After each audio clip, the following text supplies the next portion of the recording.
hands are sweating. All right. Hi, operator. I'm Gabriel Mercier, codename N2.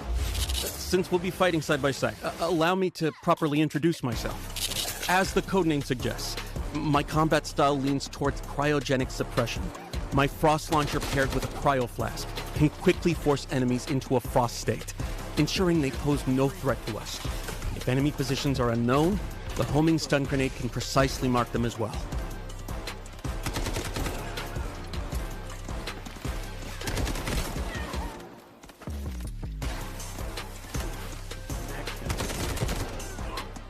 Right now, I'm in the middle of a critical operation. One where failure is not an option. I hope this mission can make up for some of my past mistakes, even if just a little. Mission target zone, AZ3, Asara's only source of nuclear power. The plant's power output is spiking abnormally. This time, I won't let it happen again. An emergency shutdown is our only chance, but the risk is extreme.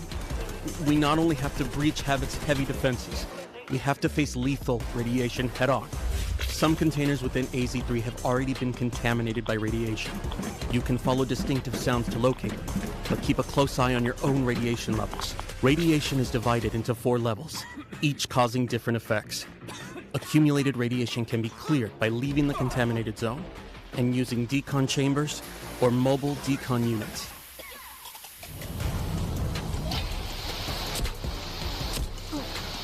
During the incident, some personnel lost their access keys. We can use these keys to infiltrate the classified zones and gather intel and supplies. Key verified. Access granted.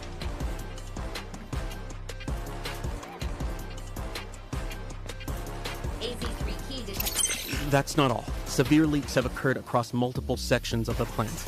You can choose to endure radiation exposure and enter these zones for high-value supplies and rare data, or stay clear.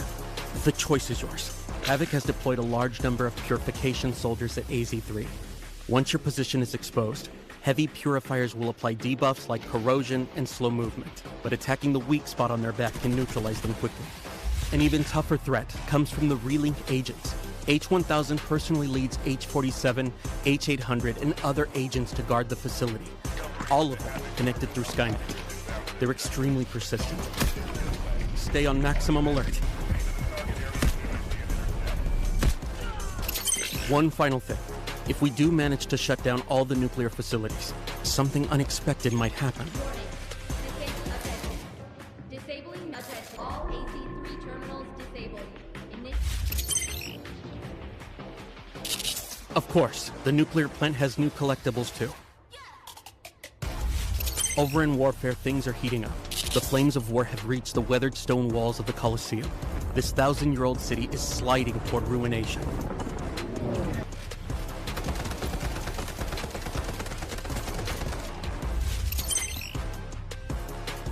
We've got new weapons. The RM-277 assault rifle excels at sustained suppressive fire, most effective from medium to long range. The SVCH marksman rifle is capable of taking down enemies in one shot at long range. There are also some bonus events coming up. Play Ole Ole Ole to earn points and exchange them for sports-themed rewards and exclusive avatars. The Meltdown Season Pass includes various tactical supplies, including a new outfit for Tempest. The new season's Mandelbricks can yield the AKM assault rifle. Astromancy's skin. Not bad. Opening Turbricks gives you a chance at the Law of Time series collectible charms. Good luck. A new melee weapon, Elegant, the exclusive weapon of the Abyss Shark Reese. Pretty cool. Oh, and don't forget, the Rainbow Six Siege crossover is launching soon too. 3 new operator skins.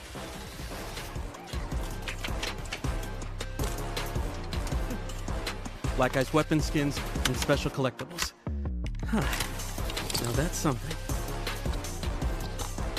Covers the main updates for the Meltdown season. Don't mess this up. Don't mess this up.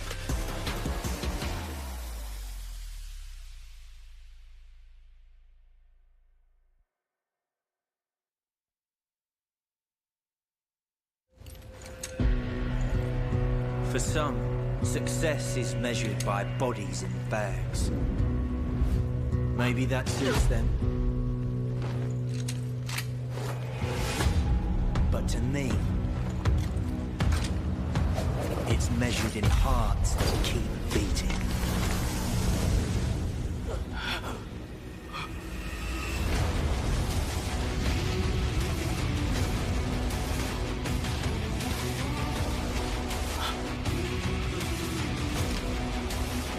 You with me?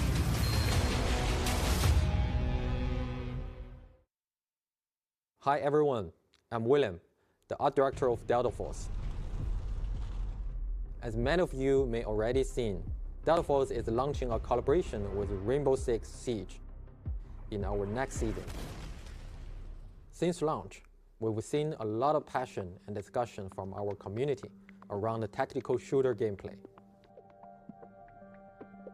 And whenever players talk about the genre, Rainbow Six Siege is one of the names that come up most often. So, we reach out to Ubisoft. Bonjour, je suis Émilie Besson, directrice de la réalisation sur Rainbow Six Siege. Oui, Siege a toujours été défini par son gameplay tactique, le travail en équipe et aussi la variété des opérateurs que les joueurs ont appris à connaître et reconnaître au fil des années. Ces collaborations nous donnent l'occasion en fait d'amener les éléments emblématiques de Siege dans un nouvel univers tout en restant fidèles à ce qui les rend uniques.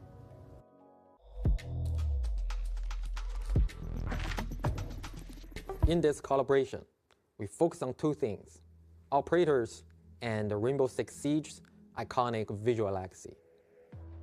We selected 3 operators pairings who share the same combat philosophy.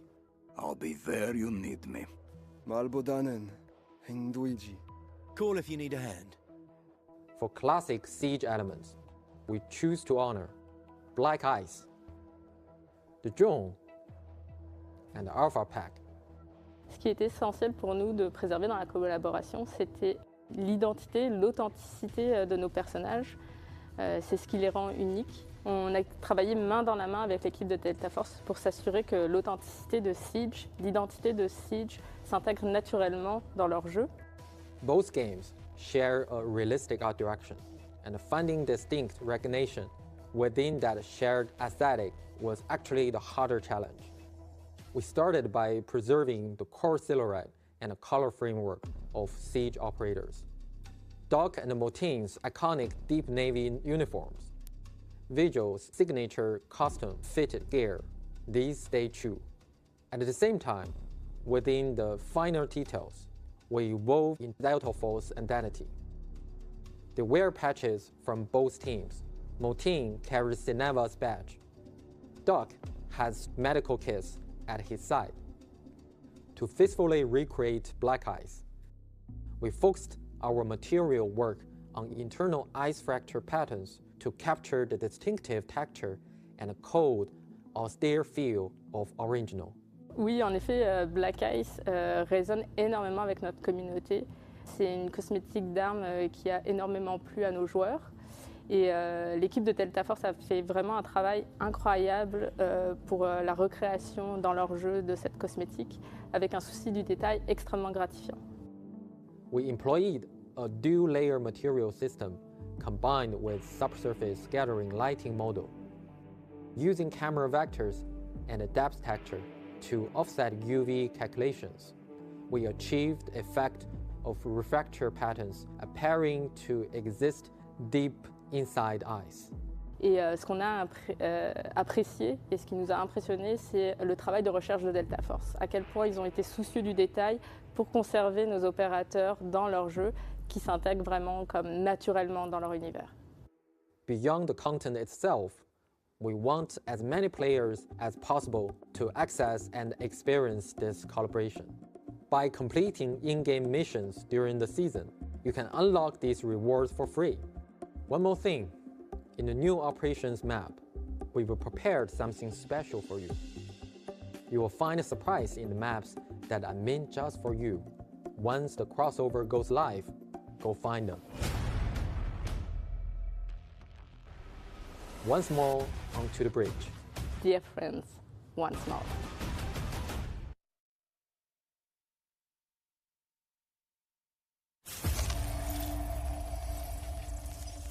Received an emergency transmission from Hadawi, a Havoc nuclear engineer. Patching through.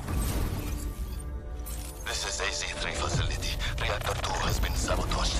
Havoc internal forces can't handle this threat anymore. You're all I've got left. Running blind on intel for the AO. This region is at high risk of a nuclear incident. Keep the following in mind. Shoot, loot, then time to scoop. The signal is clear. Take action. It's okay here. Not too cold. Experiment 66 is projected to conclude in T-minus 3 hours. All units submit safety risk assessments on schedule. I've got a reading. No hazmat suits? Raise them! Let's make it quick. Enjoy the bomb!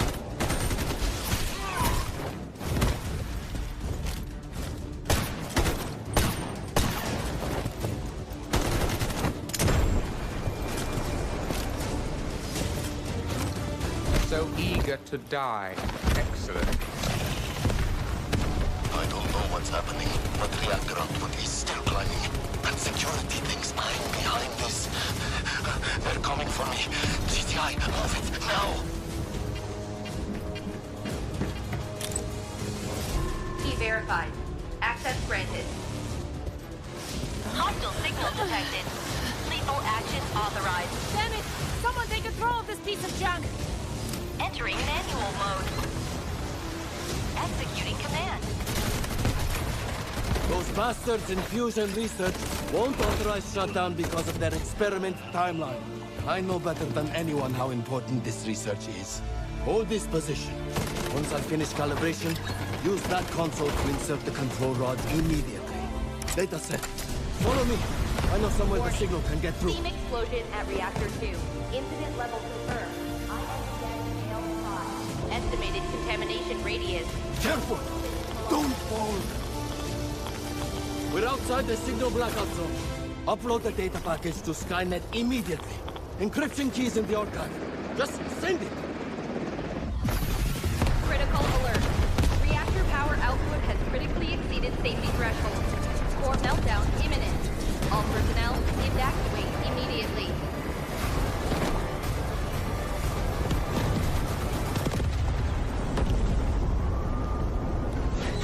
Priority alert.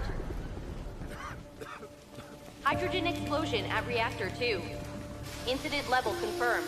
INDS scale 7. Major accident. All personnel evacuate beyond contamination zone immediately. Estimated spread radius 3.7 kilometers. Correction, 9.2 kilometers. Correction, 24.9 kilometers. Correction, 45.3 kilometers. Correction, 79.8 kilometers.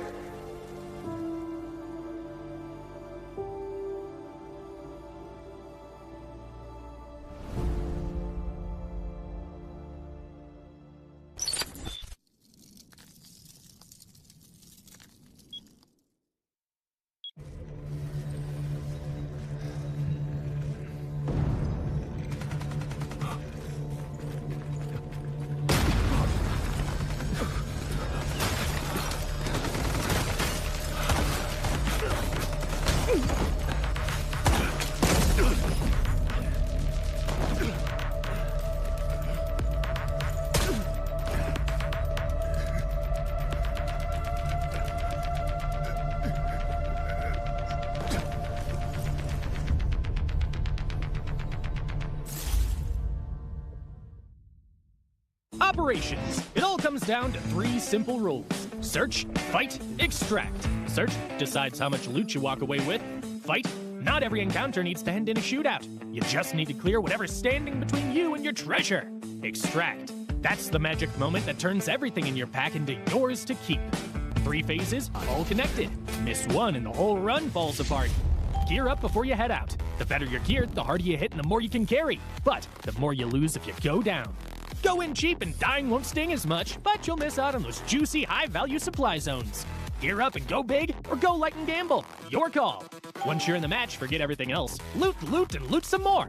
documents on desks, parts in cabinets, bird nests by the roadside, trash cans tucked in corners early on. Grab everything you can get your hands on.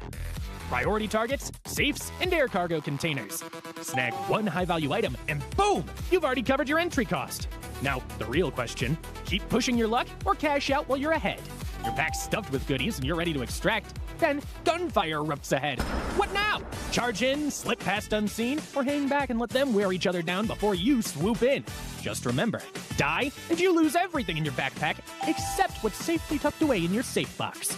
You choose to slip away quietly. Smart move! Your pockets are already bursting, but you can't shake that nagging sound of footsteps nearby. Even distant gunfire's enough to send your heart racing. You finally reach the extraction point. The countdown starts. Hold your nerve, don't blow it with 2 seconds left. Extracted. That weight you've been carrying the whole run finally lifts off your shoulders. Sweet relief. Then, there's the ultimate wild card. You stumble on a Mandelbrick. This thing's worth a small fortune, but the second you pick it up, every player on the map knows exactly where you are. Everyone's coming for you. You go from treasure hunter to hunted in the blink of an eye. Your only goal now? Stay alive long enough to decode it and cash in big. Whatever path you choose, it only counts if you make it out alive. That's operations for you. Every extraction is a story worth telling. Go make yours.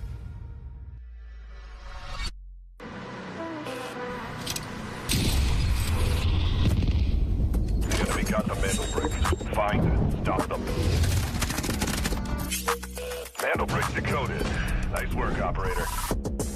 The time to strike is now. Do not let me down, operator. Decoding has begun. Defend the area.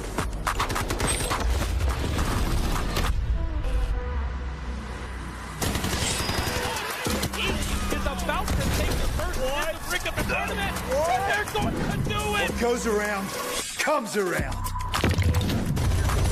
Not gonna do very much, but when you get barrel stuff, Skydie is getting aggressive. See what I did there? You ain't seen nothing yet. Let's knock them off their feet. That's so much damage, and there it is.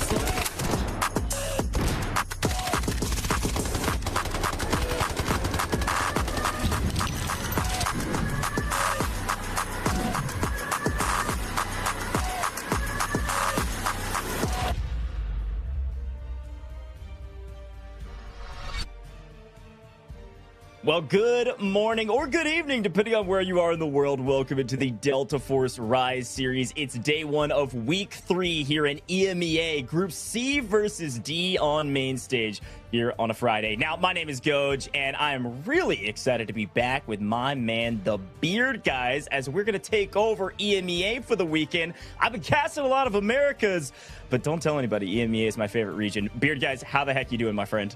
I'm doing great. Fantastic to be here with you again, dude. Really excited for my first weekend on the group stages now for the Rise League Season 1. Can't wait to see what our team's got in store for us today.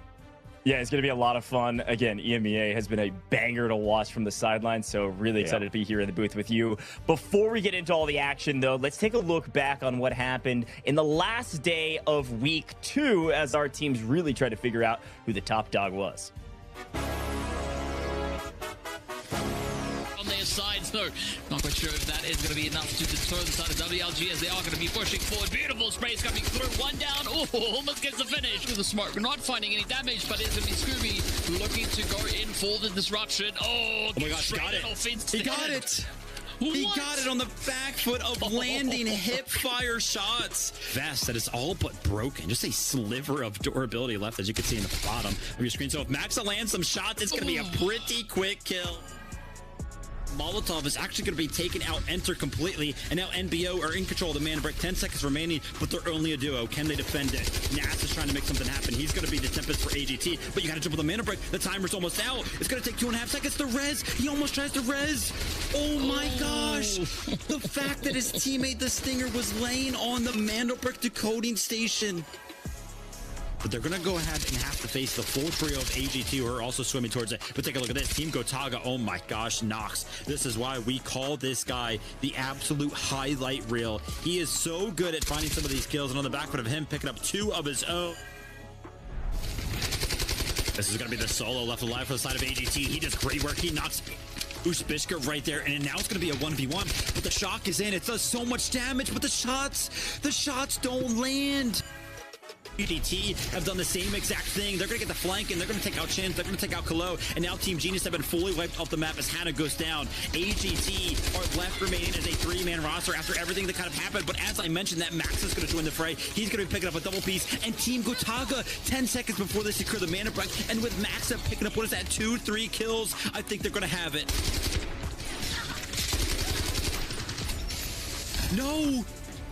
No, they go down. They have about 20 seconds to work with to jump on the Mandelbrick to go ahead and secure this. This 1v1 pretty much dictates it. Can Nats go ahead and win it? Enters down to very, very low HP and on the back foot of the disarm, applying so much pressure. Oh, the information is in. Gotaga, they brought in the and Stickinson is going to be knocked by that one, and Nox kind of jumps into the smoke here. He lands the shots. He jumps into the smoke again and lands some shots with no vision possible. Right there, and then you got the loot follow as well. Great stuff coming through from them. Selen is trying to defend this position. Not going to happen. Always there to trade, though. Finds one in return. And that's going to be Nast. Still, all the pressure kind of being applied here over towards this top room. And what? Jax just lands back-to-back headshots. Luby's going to go ahead and reshape, but Team Genius are trying to go ahead and join in on the action now. They are quickly met with the likes of Solo, who's going to land some of the headshots, but Hannah jumps in, Kalo jumps in, and so does Team Genius.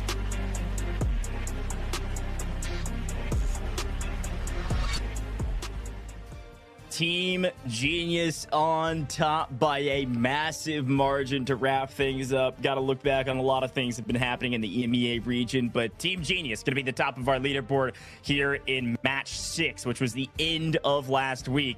45 squad points, double brick, 29 kill points. They're dominating the leaderboards here, Ben.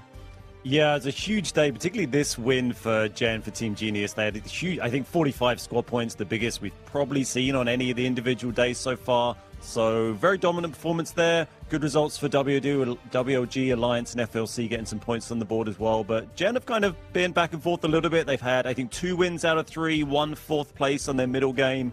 Was a bit below the normal standards, but it's been very exciting so far.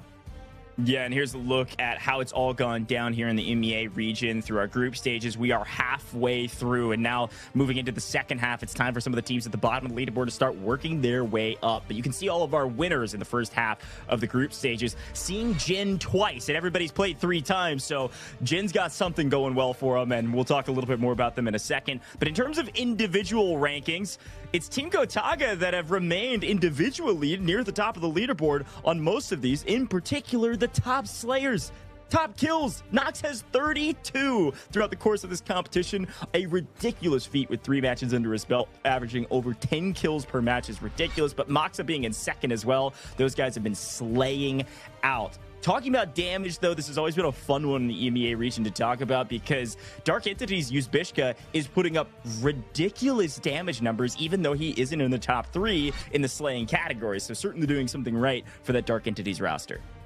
Absolutely. Here we are looking at the assets as well. Obviously, another important metric as well as kills and your damage. You've got to get some money out. And we can see Maxa from Gotaga at the top here. Kilo going to be playing today in Team Genius, and also Hannah. So 2 of the top 3 from Team Genius who are going to be playing in today's match. Yeah, this is probably the most important leaderboard, or definitely rather, this is where we're at after halfway through the group stages. Genius at the top, a total of 23 match points. This is the cumulative score over the last 3 weeks or 2 weeks of competition, moving into week 3. 23 points, a ridiculous feat, but we've got a lot of teams hot on their heels. Team Gotaga in particular, look how many kill points they have, literally just 1 less, and these 2 teams dwarf everybody else in this competition in slaying power, and they find themselves in the top 2. I think no coincidence there. But Dark Entity's right behind, 17. And I think the rest of our leaderboard in general here, Ben, it's really anybody goes for that top kind of 6 position. You really want to try to be on the left side of this leaderboard if you can. Desperately need to be out of this bottom 2 position of 11 and 12. So really need to see a team like Fnatic and FPOV step up.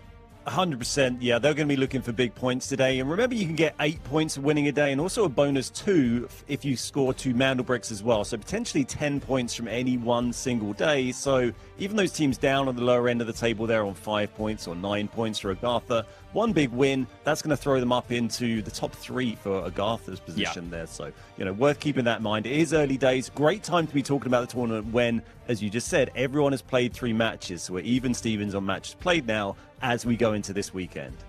Yeah, and remember, it's C versus D today, which means you will see Fnatic and FPOV really needing to step up today. But let's take a look at everything that the Delta Force Rise series has to offer with a quick explainer. Delta Force. 1 game, 2 regions, 1 shot at glory. This is the complete guide to Delta Force Rise Series EMEA and Americas Season 1. Everything you need to know, from the very first match to the last squad standing. The path is the same in both regions. It starts with the open qualifiers, open to any team that wants to compete. The best push through to the group stage, where the top 2 advance directly to the finals, bottom 2 eliminated, and the rest battle through the survivor stage to earn their spot. From the open qualifiers, 12 teams have fought their way into the season, and only 1 will lift the trophy. The group stage runs for 4 weeks, with matches every Friday, Saturday, and Sunday. The 12 teams are split into 4 groups, A, B, C, and D. 3 teams per group. Each broadcast day, 2 groups go head-to-head in a cross-group match. Every match is a 7-round format. 6 teams competing in the same lobby simultaneously, across up to 7 rounds on maps like Zero Dam, Brakkesh, Tide Prison, and Space City. Teams earn squad points by scoring eliminations and accumulating in-game total assets. And on brick rounds, they compete to collect and decode Mandelbricks, artifacts that decide the round winner. Decode 2 Mandelbricks in a match and the victory is locked in, no matter what round you're on. After 12 match days, the group stage standings are final. Places 1 to 2 go straight to the finals. Places 3 to 8 enter Survivor Stage Day 1. Places 9 to 10 drop into Survivor Stage Day 2. Places 11 to 12 are eliminated. The Survivor Stage is where the bracket narrows fast. Day 1 brings those 6 teams together for one 7-round match. The top 2 advance directly to the finals. Places 3 to 6 get 1 more shot. Day 2 mixes the 4 survivors from Day 1 with the 2 teams ranked 9th and 10th from the group stage. Again, 6 teams, 1 7-round match. Top 2 go to the finals. Everyone else is out. 6 teams, 1 day, 1 lobby, 1 match. This is the finals, the ultimate showdown of the season. 2 teams earned it through the group stage. 2 more survived Day 1. The last 2 came through Day 2. Every team deserves to be there. The top 3 finishers earn an invitation to Season 2. Welcome to Delta Force Rise Series EMEA and Americas Season 1. Loot, shoot, extract.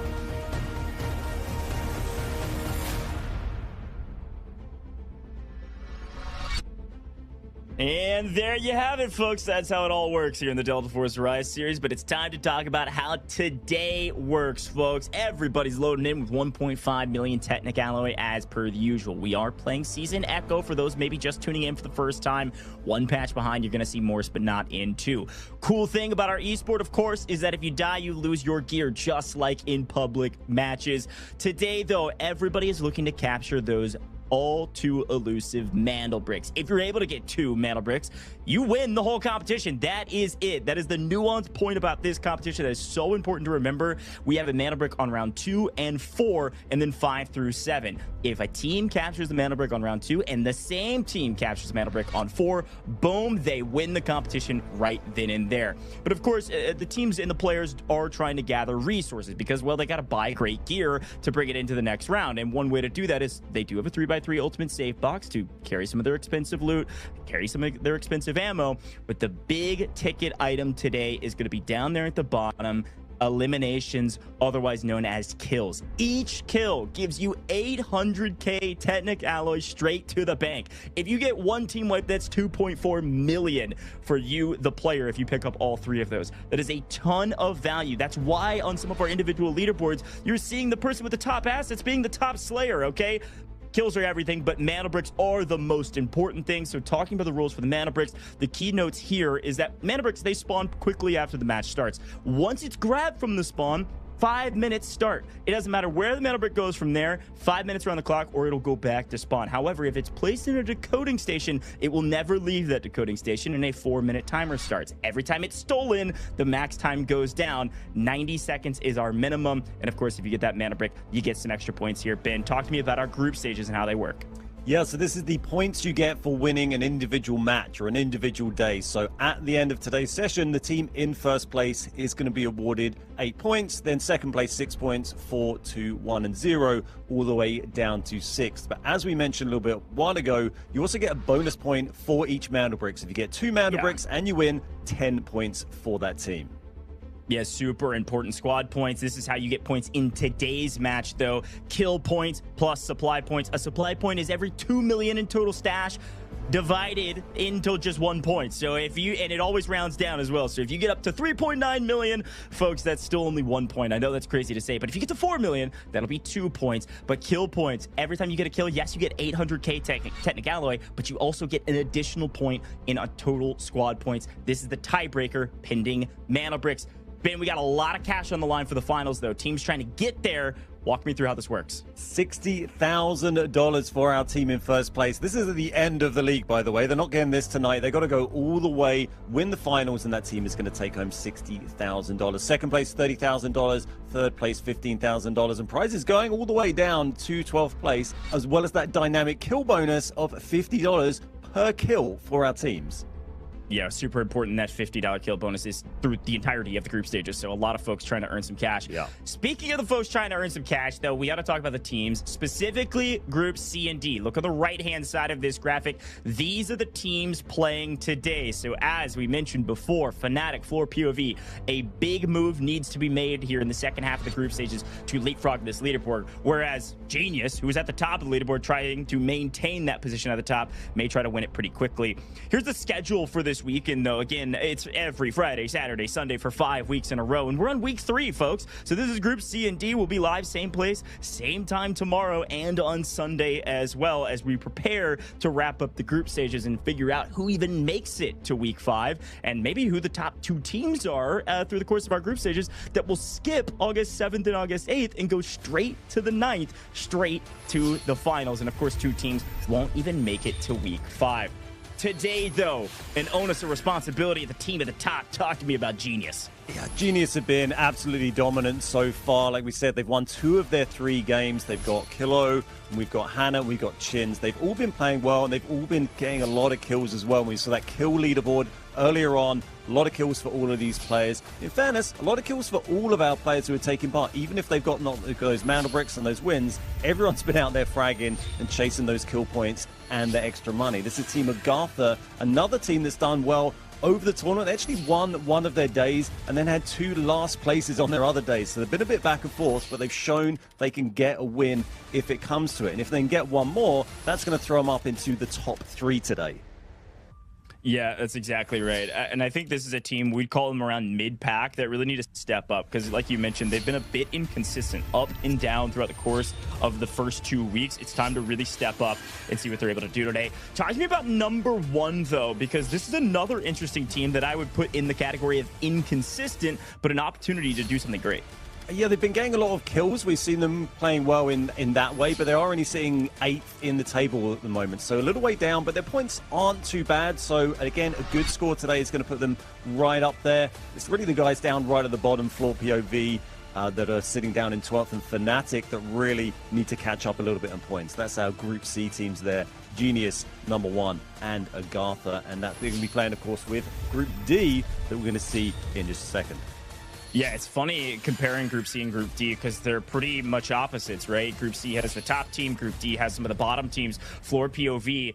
These guys are an interesting one. Listen, they've had little moments, little hints of greatness. They've had a couple decent maps here and there, but in terms of their match prowess, they only have, I think it's a total of 5 points, and they're tied down at the bottom with 5 points with Fnatic, who's also in their group. So Group D kind of getting stomped right now, and I'm not sure what needs to happen for these guys to change that. I wonder if it's the pace of play that they're playing. I wonder if it's the competition. They're not expecting to play a certain way. Hopefully they've been in the lab, and hopefully these guys on your screen have been in the lab as well. Practice makes perfect, and for a team like Fnatic, they have some stars. Raid Bull, a very talented player. Bane, I've seen these guys compete for years now in Delta Force. These guys have a crazy amount of hours. They've got a crazy amount of expertise, but things have not been going their way as an esports team. Not yet.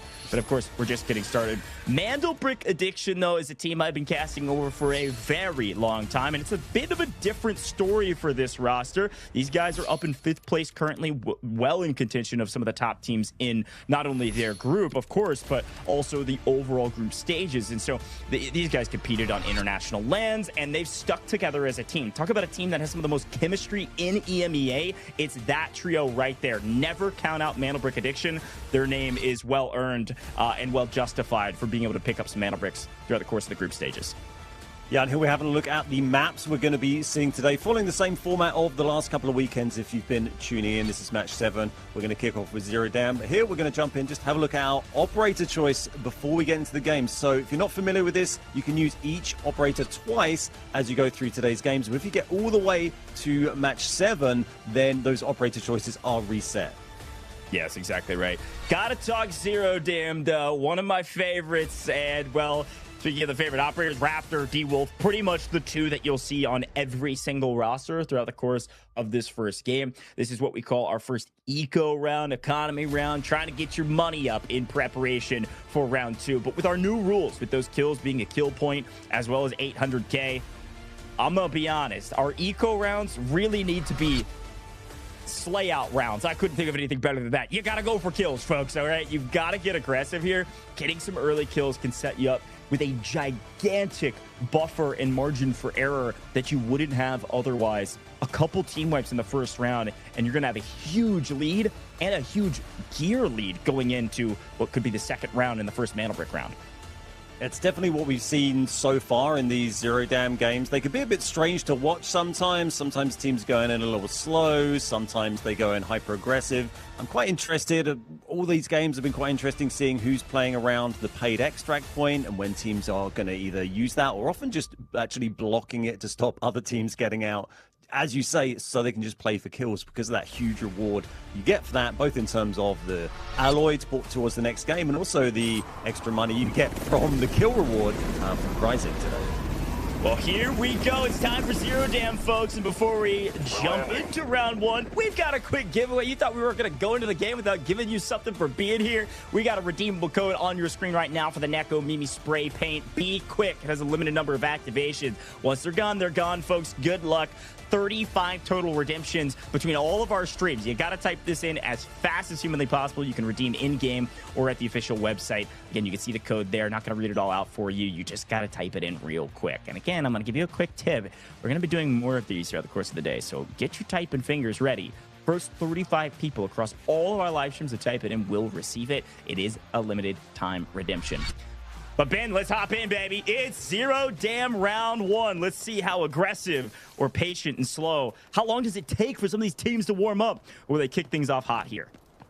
We are joining Team AGARTHA down the bottom there in a major sub, quite near to the paid extract. And our 2 admin prio teams, we've got FNC, we've got Fnatic, and Team Genius, the current leaders on the overall leaderboard. They're on the other side of the admin building here. So, yeah, 2 of the teams you're going to see in that all too familiar place once they get rid of Saeed. No one dropped by Saeed this time. I'd like to mention that Team Genius did get one of the members dropped by Saeed a few weeks ago, but back on form today, and we might be seeing them have an early fight. First red of the day as well. Little pocket watch there. Yeah, nice pocket watch. A quick look at operators and loot. As a reminder, nobody can come in with anything higher than what you're seeing on your screen. So all purple, all blues there. Operator choices, pretty much par for the course. I actually would say maybe AGARTHA's the only one that's a bit surprising to me. Aluru, Luna, Vlinder to kick things off. Luna's one of those operators a lot of people like to save for Space City because it's limited. You can only use it twice in total. Using one here in Zero Dam, expect to see them maybe play a bit more aggressive, trying to get some intel and go for some kills. Yeah, definitely a slightly unusual choice. We've also got double D-Wolf from NBA and a Superbrick Mandelbrick supercomputing unit, right? The 2 mil red from Chins. Nice. That's a pretty big one to go into the safe box. I think that's a 3x3 that will fit, but it's going to take the whole thing up. And interesting move from FPOV here. You don't often see teams heading back this way. Yeah, here's FPOV likely trying to hunt down an enemy here. Not often are we seeing in the competitive scene fights around Cement Plant, but I will take it. We see more and more reds being pulled off screen. quick note, as FPOV seem to have some information in their sites and actually getting tagged back. Quick note about Zero Jam. We briefly mentioned it, but to spend a little bit more time on it, you see that airdrop preparing, folks. I know some of you have been watching since day one. You're like, Goj, we understand how this works, but some of you are brand new. Airdrops will land on rounds 1, 2, and 3. These airdrops, the first one will drop a high caliber weapon. It'll either be the M82, folks like to call it the Barrett, or it will be the AWM. Huge high caliber weapons, shooting red tier ammo. It's going to one-shot anybody on the map, especially in this round with everybody in purple. So this is a pretty important thing to watch out for where it'll land, and you'll see it begin to start to land in the next 40 seconds or so as FPOV seem to be backing out of this engagement. Absolutely, and then we're going to see a second airdrop come down a little bit later on, and that one's generally going to be full of some nice red and gold items for our teams to get the loot up a little bit. Looks like Chins is maybe going to claim Wallbreaker there, or may possibly just taking a position, but I think he has accepted that. This is AGARTHA down in the underground passage here, making their way up towards admin. It's a one-way ticket. Once you go up there and drop in, there's no going back. So let's go and see if they commit to that. We've still got Team Genius and Fnatic up in admin. Genius have actually spread a little bit. I can see there we can see Hannah right at the back, actually in containers. They're really split, but it seems to be quiet at the moment as they go for Wallbreaker. Yeah, smart play here from Jen. Still no real engagements yet, even from the two teams that got the tier 1 spawns around admin. So it's worth bringing up. This Wallbreaker mission is important for several reasons. One, we're in the Esports client where there's a lot more reds on the map. So the ability to find some reds in Wallbreaker is huge, but also there's something new with Delta Force Rise series we've been briefly chatting about. Sometimes you'll see these lucky wooden sculptures pop up on the right. They're only worth 1 Titanic alloy because you don't sell them. You use them to get gold gear. You can use them in exchange in the market in the esports server. So these are important things. The only way you're able to get these lucky wooden sculptures is through specialty missions like this or from boss drops. So Jin electing to step up and do these early could mean that they get some extra chances at some gold gear. Super valuable to find. I think that general point on how the buying mechanics and stuff work in these comp servers is a little bit different to what you might have experienced if you're playing on public. So those wooden sculptures worth keeping in mind. As you mentioned at the start, that's the reason we see our players running purple and blue ammo, because they can't bring more than that in this first game. And as the games go on, they'll gradually gain access to higher tier things they can bring in, but there are restrictions around what they can buy. Obviously they're limited by their alloy, but there's only a certain amount even later on of gold ammo, gold armor that they are allowed to acquire. So our teams need to be careful as we see some of those lucky statues just popping up there. Good timing for two big things we've been talking about. Jin picks up the lucky wooden sculptures. Again, they can use some of that to exchange it for the gold gear. But we also see MBO. They actually get the pull for the first drop, and they're pulling Lapua ammo, which means we got an AWM on the map. NBO, number 1. It's got it in hand currently. And the big question mark we always ask once somebody pulls that on, and especially when it's uncontested, is will they elect to use it this map or send somebody out with it so they can use it in a Mandelbrick round? We'll keep our eyes on MBO to see what they decide to do. Yeah, you definitely think that trying to save that, get it into one of the games with the Mandelbrick has got to be their priority, but occasionally, you end up in a situation where it's pretty hard to resist clicking on someone's head if you know they're going to go down with that one bullet. But no AWM in sight as we join Nast here with AGT and FNC. We thought it would be Jen and FNC fighting in admin, but this is actually our team that came up from the underground passage there. And yet another red picked up by Jen. They seem to be farming reds. So we're going to get probably our first engagement of the day here. Okay, first knock. Blenders should help pick this up pretty quickly. It's going to go to Raid Bull. Fnatic sensing some blood in the water, probably going to push this, feeling they've got player advantage. They're going to swing around the corner, get some extra tags down as well on the left. Nice peek here. Raid Bull not able to connect with much more, but one's still down. They're going to push this aggressively. They got to swing on this and be able to make the trades. Nice swap back and forth between the two, trading damage, but he can't get any of them down. No way, AGARTHA. They're in deep trouble right now. Chava's somehow alive on 1 HP in a dream, trying to keep this thing alive and just gonna full commit to sprinting through this open lane. But because he got the tags of the util, Fnatic's not pushing. What a weird circumstance. to keep AGARTHA still in this competition. I can't believe Tuba's got away with that there. I think literally 1 HP as they ran away, but all kicking off, that's FNC. They bumped into FPOV down in the basement. They've just got one left up now, just the Blinder left. This is Bane for FNC on half HP. As they got jumped by FLOORPOV, they have lost one player, but it's a 2v1 in the basement. And we've got AGARTHA upstairs. This is not looking good for FNC now. Classic third party, folks. FPOV, we told you they're going to start hunting some people down, and they get to the team fight just in the nick of time. Great pickup there from FLOORPOV. Fnatic down to 1. Bane all alone, barely breathing, trying to figure out what in the world am I going to do now. And that might have worked out. Yeah, pretty well for AGARTHA up there, as you're saying. They're going to get those reses, I think, because of that interruption by FPOV. That's going to help AGT get up to 3. Not really an option for Fnatic. I think they've got 1 knocked upstairs, 1 in the basement, so probably just going to be 1 Blinder. And this is the paid extract, as we mentioned a little while ago. That's NBA down there. They've probably gone in and claimed that. You do get more money from completing tasks, by the way, on these servers, so that's why they've been able to go over and use paid very quickly there. And they may choose to come back and use that later or not. We see a little replay of that fight kicking off just a minute ago. Yeah, this was a ridiculous engagement for a couple different reasons. The main one, though, is that, look at this, AGARTHA somehow does not get full wipe. Literally 1 HP in a dream, and it's namely because they got a little bit of help from a different team, swinging up the backside. A FLOORPOV come in to play spoiler. And what a fun and cool engagement for AGARTHA, who should not be alive. They are on a second lease of life right now and got to figure out what they're going to do. Now with all 3 back up on their feet, and Fnatic, the one in the blender, they've got an opportunity to make what could have been an awful game great. If they could push out and find some team fights. Here are a second airdrop. Now, traditionally speaking, okay, we're pulling a couple reds. We'll take it. Usually, we've been saying that the second airdrop is really not worth fighting over. This is solid loot value, frankly, from the second airdrop. Couple different reds there to push well over 1 million, pulling just from that airdrop alone. But remember, supply points only count for each 2 million that you earn.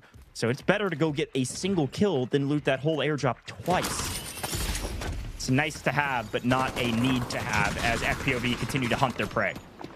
Yep, this is FNC now pushing back up. FPOV chasing down Bane. Doesn't manage to get 1 on the way out. Bane running around there in the solo Blinder. Now on half HP. Surely going to be the end. And it is. I cannot believe FLOORPOV keeps showing up to these engagements at the perfect time. Hunting down another. Fnatic finally gone. Still pick up 1.2 mil in some of the engagements they've got, but the fights aren't over. FPOV strike again. And remember, Yaku's already been down a yellow timer. AGARTHA was barely alive, and it was on the back of Chaobu. So everybody that goes down from AGARTHA besides Chaobu has already been to yellow. They're full wiped. That player will not get back up. It's going to be a 3v2. Great opportunity for FPOV here to get some points, get some kills. You can see they're already on 5 kills at the moment in this game. That's a massive amount of points on the board and alloy they can use in their next round. They're a little bit low on the leaderboard at the moment in the overall standings, so great start from them. Good positioning if they can keep pushing these fights. Good opportunity to get 2 more on AGARTHA here. They got the numbers, but Gen are coming to get involved. Yeah, this is classic Delta Force, folks. When shots are fired on the map, if you can hear them, you run at them. You got to get involved, get into the engagement. We told you our economy rounds really are more about slaying out the lobby because you can get a ton of cash that way. And so Genius wants a piece of the action. They already got their wall breaker mission. They've already finished up all of their objectives on the map they want to have. So right now, all they care about is getting some extra kills and getting some extra loot value. Take a look on the left really quick, because yes, as we see on main, NBA, slow creeping into this engagement. On the left, Genius is way up in profits, pushing up to about 6 million now after all their successes on the map. They find a couple kills here. They could have a meteoric round 1, but they got to hunt down and find some of these players. And of course, Raptor is going to be extremely helpful to be able to find some of these players out in the open with that drone. For anyone that can see the map feed right now, I mean, you can pretty much see it in the mini-map. Literally every single team in the round now, all 5 teams, are in the admin area. We have MBO sitting in the car park just to the side. Every other team is literally in the admin building. I've never quite seen everyone come together so much like this. So yeah, this is going to be pretty interesting. The lever will get pulled, I'm sure, sooner or later. Looks like Jen are probably in position to grab that. Сколько? Все диспачка фуловая, да? Ты говоришь, все живы? We have a little listen into NBA's comms here. Прям над нами. Прям даже... Так, ну с нашей двери босса выходить такое. Мы можем пойти в аутсайд выйти вообще. Да, мы прожали. Давайте готовиться куда-то с нашей двери.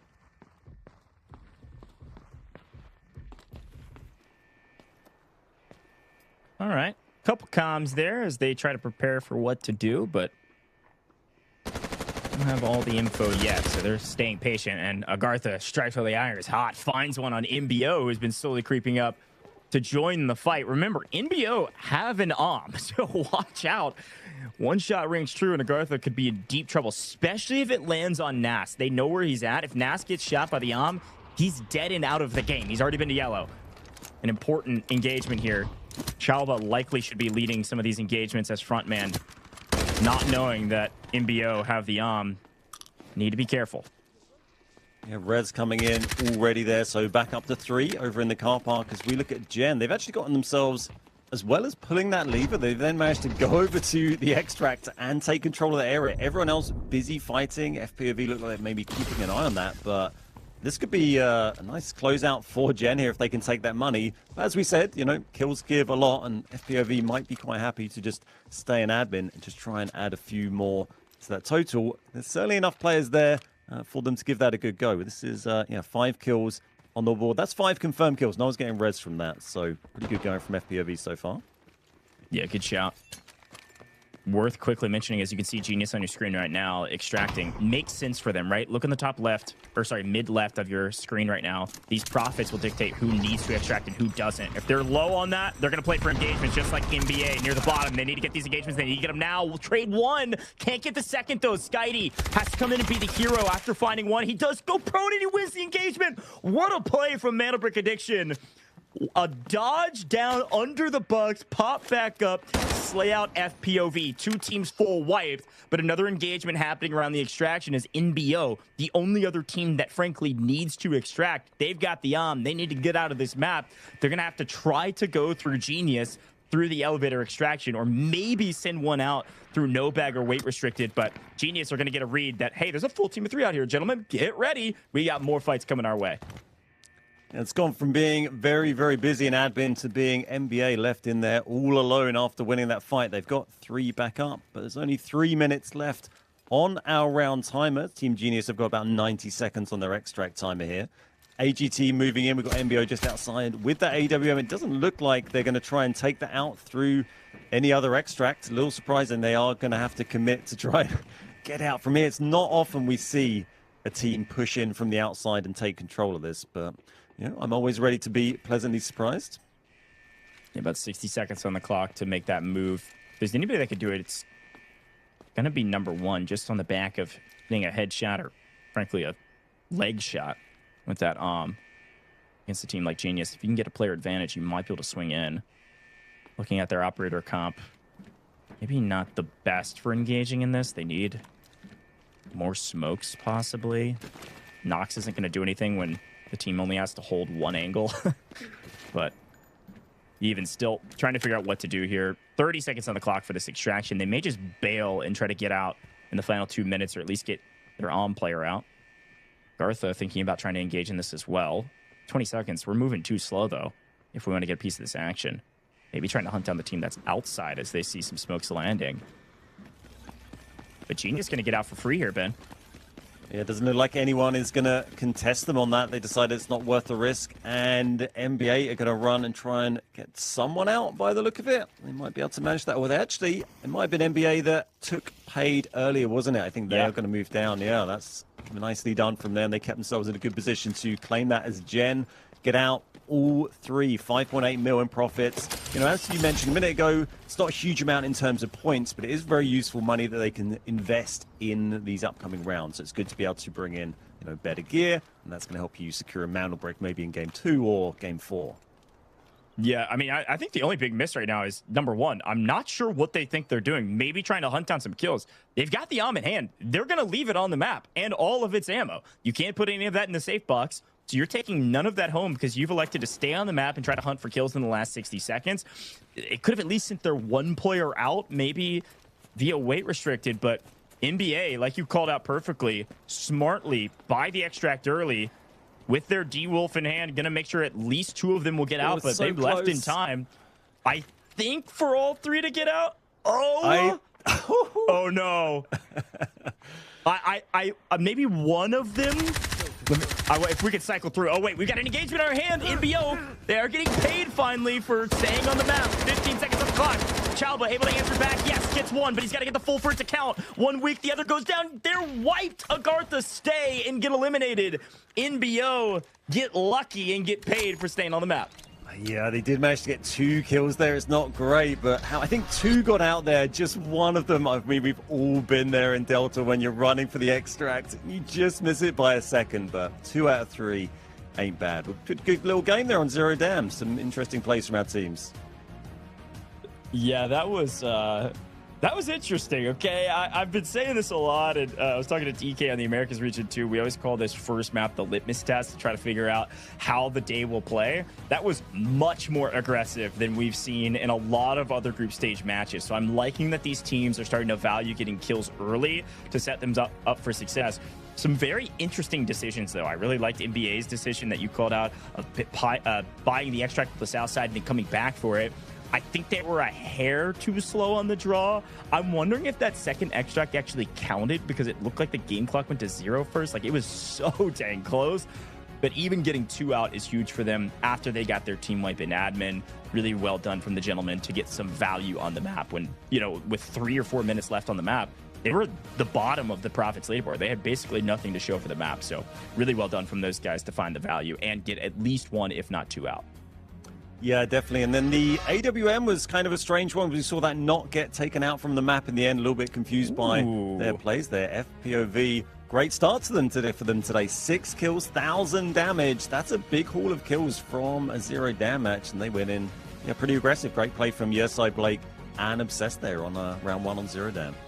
Yeah, I like the aggression from these guys, and it was interesting because we saw them get wiped, right? So you're like, oh, well, unfortunately, FPOV didn't have a great game. No, they did. They picked up 6 kills. That's 6 kill points and 4.8 million in total assets. The only team that's technically getting more than that is going to be Genius at 5.9 million. But in terms of our leaderboard, FLOORPOV should be way up there at the top. That's 6 points plus the 4.8 million is going to be around 8 points in total just from this map alone. Nobody else is really getting anywhere close to that, as they were the ones finding most of the value. Fnatic do pick up 2 kills though, and of course Skydie finding 3 of his own in that engagement does put him as the individual top slayer from the first round. But there's FPOV trading kills between a couple of their teammates there, 2 apiece from your side and Obsess.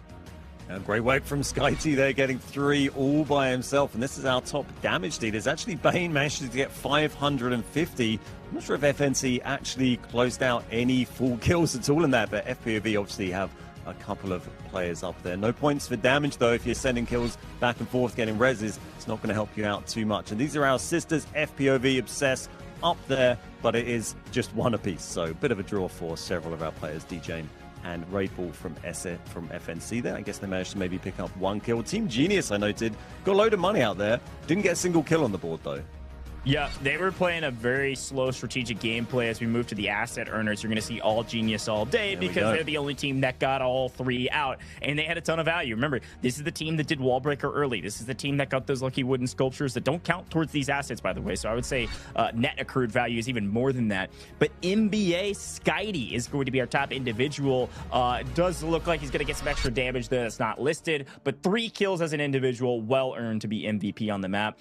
And I do want to bring up I think Skydie made a huge play there because they came in late to the party in admin, but still found a full team wipe in value and got some of their members out. Not a lot of teams are going to be able to do all of that in one map. And I think that double D-Wolf comp actually helped them move around the map pretty quickly as needed. But a lot more to talk about when we come back from a very quick break here, folks. You're not going to want to miss it. We're going to be moving into, yes, showing you the leaderboard, but also our first Mandelbrick round on Brakkesh. All right, we'll be right back after a short break.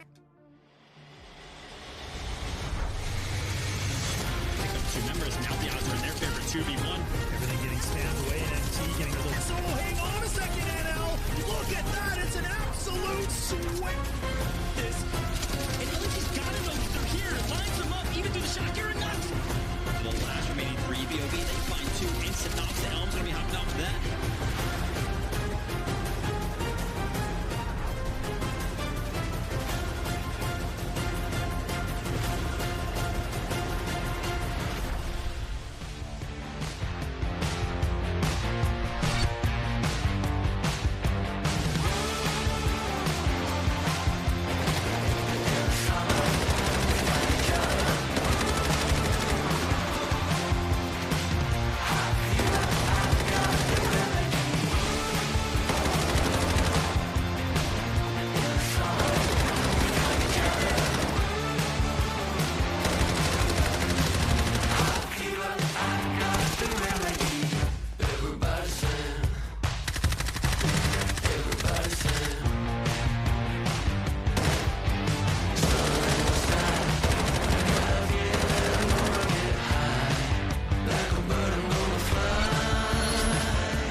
Got the Mandelbrick. Find and stop them. Mandelbrick decoded. Nice work, operator.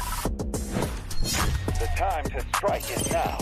Do not let me down, operator. Decoding has begun.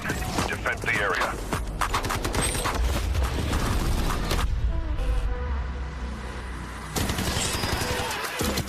Is about to take the first Mandelbrick of the tournament. And they're going to do it. What goes around, comes around. Oh, not gonna do very much. Oh. You get barrel stuff. Skydie is getting aggressive. See what I did there? You ain't seen nothing yet. Let's knock them off their feet. There we go. Much damage, and there it is.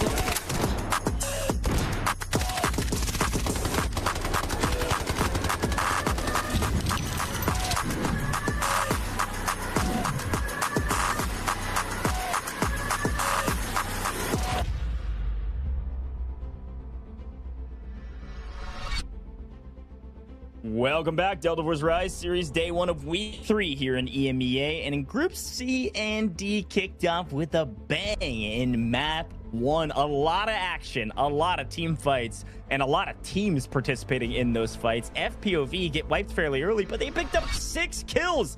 You're going to see them at the top of the leaderboard, ladies and gentlemen. Like I said, you're picking up 6 kill points, plus the amount of value in your safe boxes, plus those supply points, plus the resupply points from each round. Puts them up to 4 total, puts them to 10 to kick things off here in Zero Dam. NBA, though, it looks like they likely did get 2 players out, not the one, just with a millisecond of difference. Puts them up into second place with 8 overall points. Been some fun stuff in our first round, but of course we got to turn our eyes towards Brakkesh.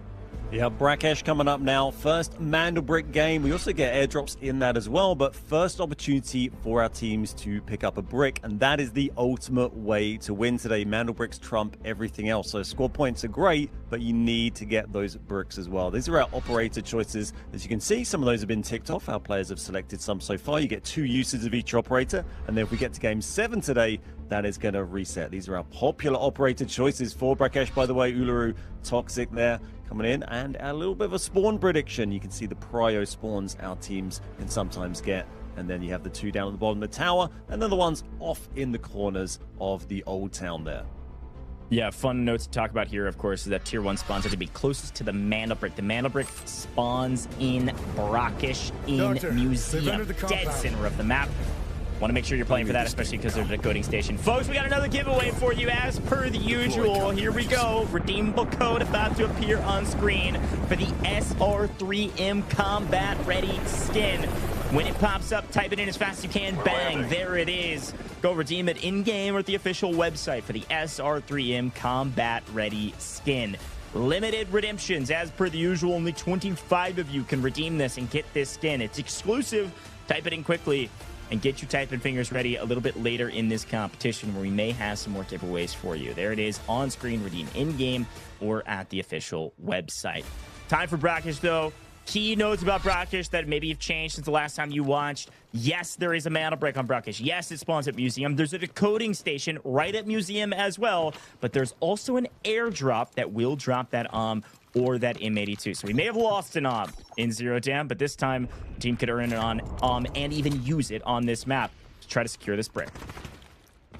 This is Team AGARTHA and MBO here. These are our two prio spawns near the museum, near the Mandelbrick, so they're getting stuck in straight away as Cook has been set and fire. Quite well placed there. And we see Uveliage actually dropped by Jen. Is that maybe down by the tower? Different fight going on. Yeah, it is tower. I thought that'd be the other early fight. So yeah, kicking off here. They might try and push that. I think they're going to get the res, but they will be on the back foot. And Jen, no kills last game. They probably looking to add on to that a little bit this game.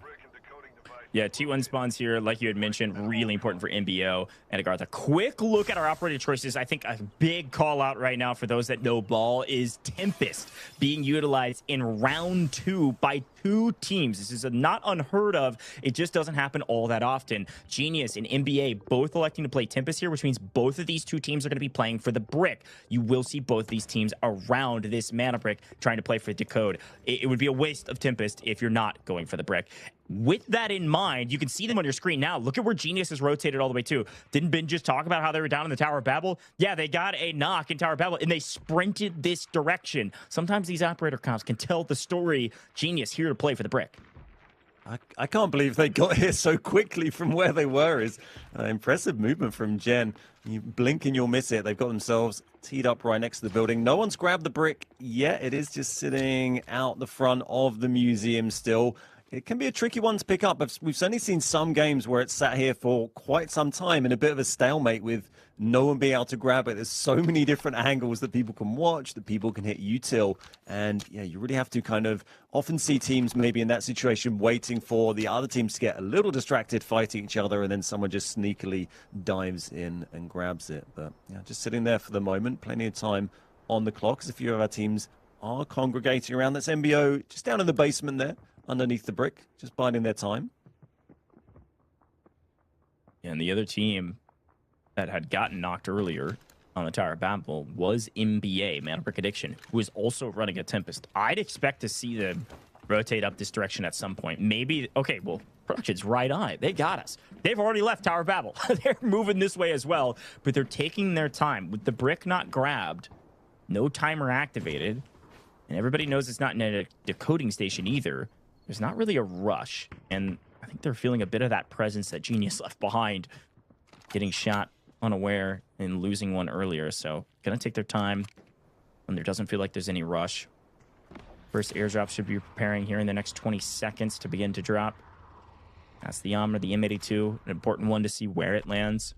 FPOVs on the north side of Grand Hammam, just outside of the market. Sometimes these teams will play for a decoding station rather than the brick and hope that whoever grabs the brick goes their direction. Nice angle, though. AGARTHA very patient and punishes Genius for making the first move. Footsteps galore. Genius going to use Tempest. That ult so valuable to grab the brick and get out of dodge, but they've lost a player in transition, and I don't think they're going to get this player back anytime soon. If they can smoke this, they can maybe carry the body to safety. And then Triple Blaster, I don't think it's landing in the window. A misplay allows for Genius to get the res, and AGARTHA, you can't leave through this window. I don't know that you can make this push. Yeah, a bit sloppy there from AGARTHA as a nice little jump pickup, as you see used quite often from Chins there, grabbing Hannah, pulling backwards. A little jump pickup backwards is not something you see so often. They are going to get some Yuto in here and try and push this. It's just Chins in here at the moment. Kilo is actually off to a separate position at the moment. So this is the Mandelbrick completely isolated, and AGARTHA are booking in, but they've dropped Nas. They've lost Nas, so it is a 2v1 here at the moment.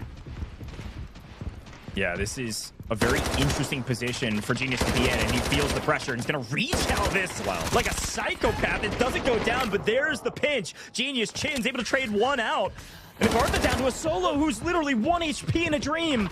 An engagement between two teams turns into 2 solos, and Chin's maybe in a bit of trouble. AGARTHA, how are you still alive?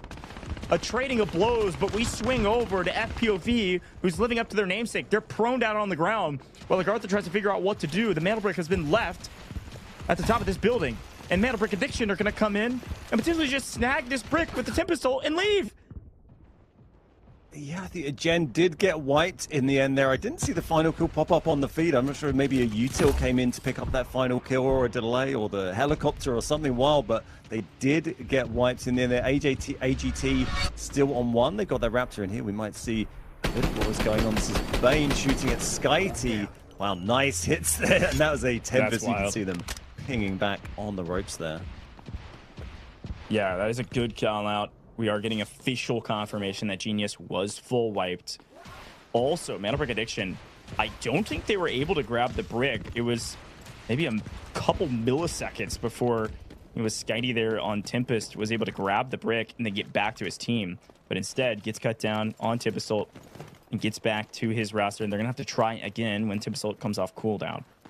So for now, the brick just sits on the dead body of one of the members of AGARTHA, and the remnants in the cases of Genius. Yaku here, more gymnastics with knocked out teammates as he brings one of his teammates in through the window to get the res. I don't think they'll get the other one, but they'll be pleased to get 2 back up after coming within 1 HP of being wiped there. And that is the Mandelbrick just sitting there next to Tuba's body, where we saw SkyT jumping in and out of that window. Or Chins, I think it was, sorry, jumping in and out of the window just a minute ago for Jen before they got wiped. So we see our teams doing a little bit of looting here. There's only 2 minutes left for someone to grab that Mandelbrick. And then if they don't, it is going to respawn back on its original station. And our team's going to have to try and grab it again.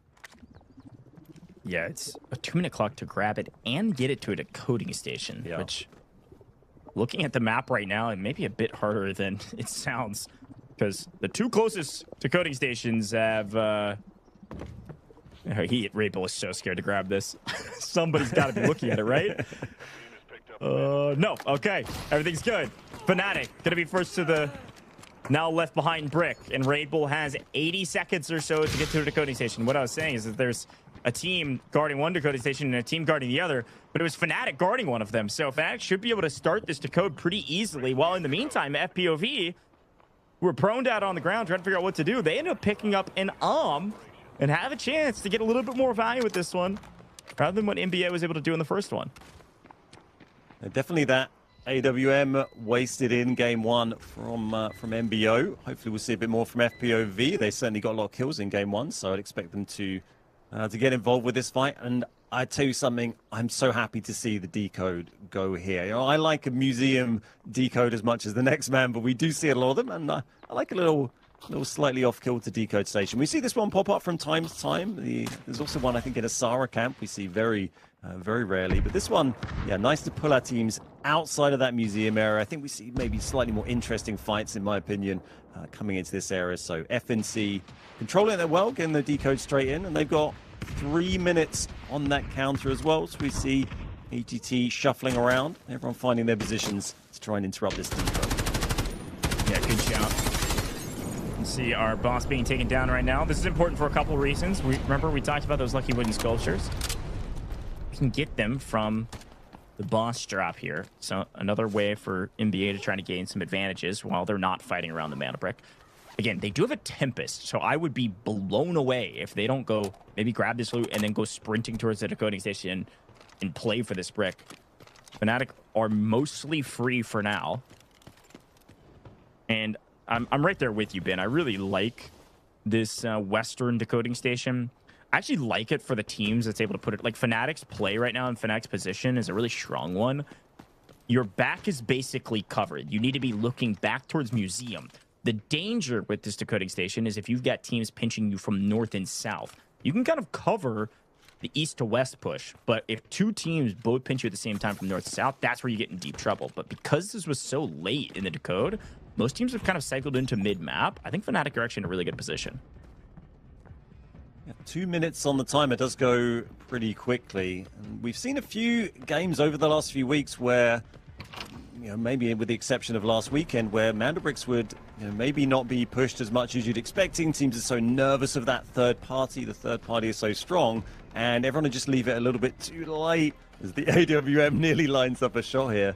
Yeah, sometimes teams just leaving it all late on the Mandelbrick. Last weekend, though, everyone went crazy and was pushing like mad. So I'm hoping we see a little bit of that today. I don't want to see anyone getting a free brick. And FPOV, with that AWM and that angle, they're in a good position to open this up, to open up this firing, but they need to find that head to click on first. 70 seconds on the clock. Somebody's got to make a move for the brick, and right now, Fnatic have a chance to get their first brick at all in the group stages. Could be right now. A big moment. Remember, Fnatic was tied for last, tied to potentially not even make it to the final week, and now they're about to top the leaderboards today with their very first brick ever, but a Mandelbrick addiction are finally showing up. I told you these guys were going to play for the brick. It's in their name, but they're running Tempest as well. You're going to see Skydie trying to make a play here. Tempest ult certainly off cooldown, but we are running out of daylight, and they would much prefer to have a team pinching on the north side at the same time so that this engagement is a little bit easier for them. FPOV doing exactly that. 20 seconds on the clock. Is it too late or just in the nick of time? Let's see. Yeah, there might just be enough time here. The utils all being deployed. That opens things up a little bit. There are two teams pushing, but 15 seconds here. This is FPOV coming in. Rabel trying to defend, firing blindly into that smoke. Doesn't manage to hit anyone. And is exposed. Yeah, limited time here. That's going to probably go 5 seconds for someone to grab it. Oh, no! I think FNC... They got 1 second. They got it. They got it. They got it. Oh my God. Huge engagement in our hand. Utter chaos between two teams, but Fnatic get the brick amidst the chaos. NBA felt the presence of Fnatic. They felt the presence of the rest of the teams. NBA thinking that, hey, the only chance for us to steal, as we listen in, was to wipe Fnatic. And Fnatic with a couple words of agreement that, hey, we did what we needed to do. We got the brick. And they were able to just stay alive long enough as the rest of the team show up just too late. What's so interesting about that engagement there, Ben, was Skydie actually went in on Tempest ult and gets cut down immediately, which thwarted NBA from really being able to make a huge push to go for a steal. So then they just try to steamroll through and just wipe the rest of Fnatic. But we saw that the third member of Fnatic was down on the brick, just proned out, just trying to stay alive, doing everything they needed to get the brick just in the nick of time, and then dies right after. For those that don't know, if you wipe a team that's decoding the brick, regardless of where the timer's at, it could be on 1 second, it pauses the timer. So it was the only option for these rosters, and they couldn't figure it out in time. What an engagement.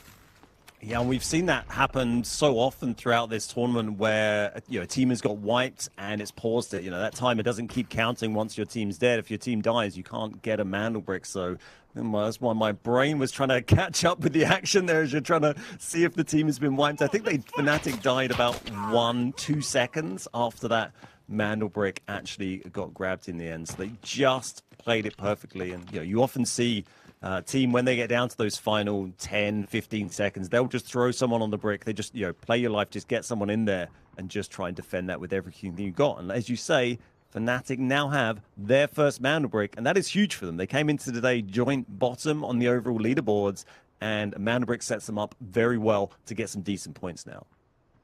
Yeah, that's a really good shout. I think most oftentimes, if you get a Mandelbrick at all, you'll be likely top 3 in the match, but not always the case. I've seen a couple of EMEA matches where there's a lot of folks getting Mandelbricks. So it'll come down to the squad points, which of course, and I don't have a ton of, but NBA still in a bit of trouble, catching some flack from the long angle here from FPOV. Although trying to hold it, but Mandelbrick addiction are down to a duo. And a res not really in the cards for them as of current. They're feeling too much pressure about it. Extraction possible for some of these teams, but again, they want to find value on the map. Fnatic, the only team thus far to find true, real value. MBO up to 5.2 million. Maybe the only other roster that could join the ranks of that, but MBO get caught in transition by AGARTHA. Another trio fight. 3 teams engaging at the same time, but AGARTHA standing tall amongst the rest, wiping 2/3 of nearly both rosters. FPOV down to a solo, NBA down to a solo, and now MBO are feeling the pressure and feeling like they can cause a bit more, but AGARTHA strike down them as well. AGARTHA just killing everybody right now. I love to see it, and remember, the Mandelbrick's out, but it doesn't mean the round is over. There's everything to play for. Well, maybe not everything except a Mandelbrick, but there's a lot to play for because those kills give you points on the leaderboard. They give you money you can bring in for the future rounds. So there's a lot to be gained. We've seen matches in this tournament where Mandelbrick has been extracted, even when the match has been won with a second Mandelbrick, and then another team has gone on, got a bunch of kills, and pulled themselves really far up the leaderboard. So every single kill, especially, is super valuable. And we got 3 more minutes here for Sky to try and get some more, but he's all his own. Oh. Does get a knock there. He's got to get the finish. Picking up this kill could be huge, but I don't think he's going to get it. That is a trade happening as we trade POVs. Got one knock, doesn't get the full, which means the MBO down to a solo. AGARTHA still on a duo, but FLOORPOV back up to a trio. And they may just be going for the extract. Trying to get out of this map as a full team of 3 is a huge value add if they have some decent value thus far, which it looks like they have some at the very least. MBO, Matthias trying to figure out, do I want to stay in this engagement and try to play in what could be a 1v2 in the last 2 minutes? Or do I do something else? One player going to leave out through the north with a majority of their value. FLOORPOV likely leaving. I think I saw it there in the inventory. Will leave the map. Yeah. FLOORPOV looted it. They tried to use it, but they still got a couple more shots. They're going to use it for some future rounds. The other two going to stay on the map here, Ben. Try to figure out what they can find in the last 80 to 90 seconds or so. Yeah, just one slot available at the bagless extract there. So the AWM has been sent out. It's what we missed from game 1, so they can now bring that into a game of their choosing further down the line, which would be great to see. And they got 2 players still on the board. The lever obviously has been pulled, and we've got a little bit of time on that. Yeah, there is enough time for that to go. So there is an opportunity here for one of our teams to get out with some value here. No one's carrying a crazy amount. I mean, MBO 5.6, but as we've talked about, those kills are what you really want. MBO going to get back up to a 3-man here. FPOV just 1 kill for those guys on the board after getting 6 in game 1 today. There's plenty of opportunity to pick up some more from Blake and Yersite. They get stuck in here, but they will be outnumbered when they do that. It's funny swapping over to EMEA after casting all of Americas.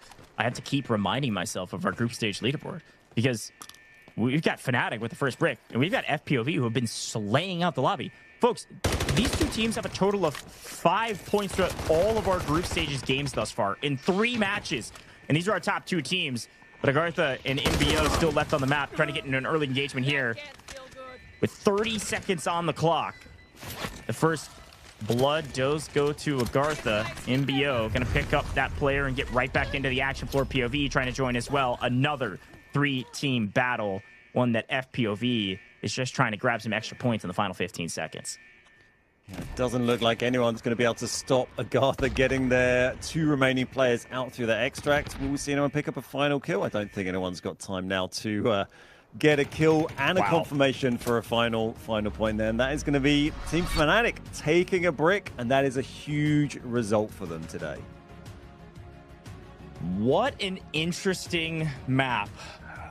So many things we could break down. One, like you said, Fnatic get the brick.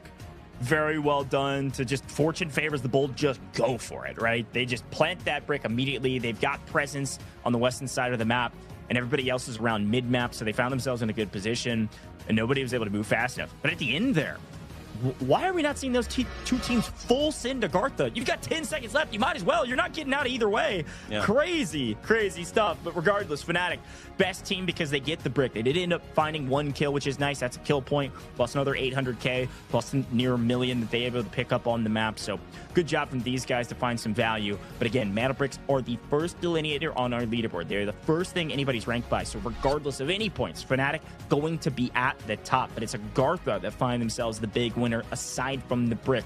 5 kills plus 1.8 mil. Really well done from them. And the fact that those 2 players also got out of the map bin is a bit ridiculous. Not contested. Nobody wanting to maybe give away points. That's the only thing I could think of because nobody else got out. And great work from AGARTHA there. It's good points, good kill points, and good squad points, good value points as we see AGARTHA taking the top 2 spots there. Well, 2 kills each for a couple of them and 1 down in third as well. And this is the damage. We see Nas from AGARTHA taking top 6AA, then NBA Uvelier in second, and AGT Yaku in third as well from our top damage dealers. And this is going to be our top assisters, just 1. It seems to always be 1 assist for all our players going into these. But yeah, great work from AGARTHA. It's good points on the board. They still need to get a brick, obviously, but plenty of time to go yet today. Yeah, and FLOORPOV, they do get obsessed out, so nice job there, 1.8 mil. That's likely our holder, but AGARTHA's Nas going to pick up 2 kills and assists and plenty of damage, plus some assets gamed. Really well done from these guys to strike while the iron's hot. I say that phrase often, but for this map in particular, they did a great job of that. They found kill after kill after kill on different teams, catching them in rotations. Really good job of picking up the right intel at the right time to find those extra kills and then still get out of the map in the final 5 seconds. Ridiculous. You can see it down below, folks. Drop a follow on all major socials here with Delta Force. We've got esports accounts. We've got main social accounts. You can stay up to date on all info, all things Delta Force. And of course, go download the game, get your hands on it. It's so dang fun. We're going to take a very short break here in the booth. When we come back, it's going to be our last eco round. It's going to be Tide Prison. It's going to get real sneaky. See you in a second.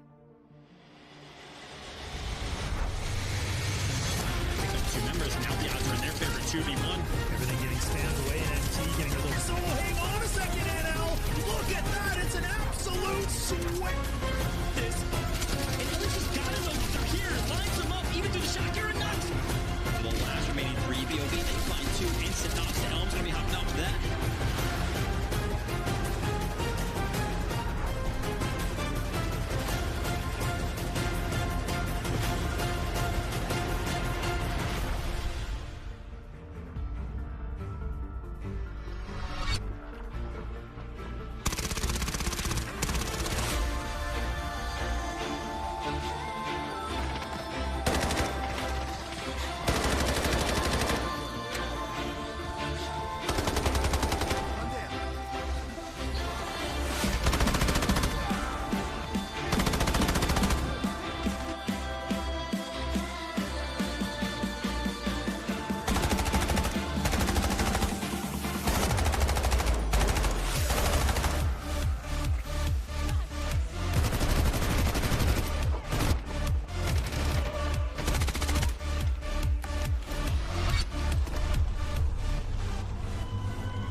got the Mandelbrick. Find and stop them.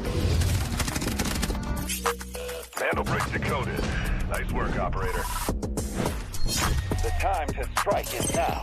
Do not let me down, operator. Decoding has begun. Defend the area.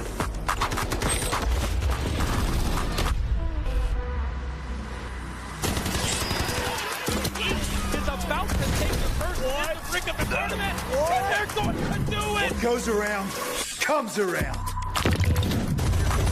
Not gonna do very much though. You get barrel stuff. Skydie is getting aggressive. See what I did there?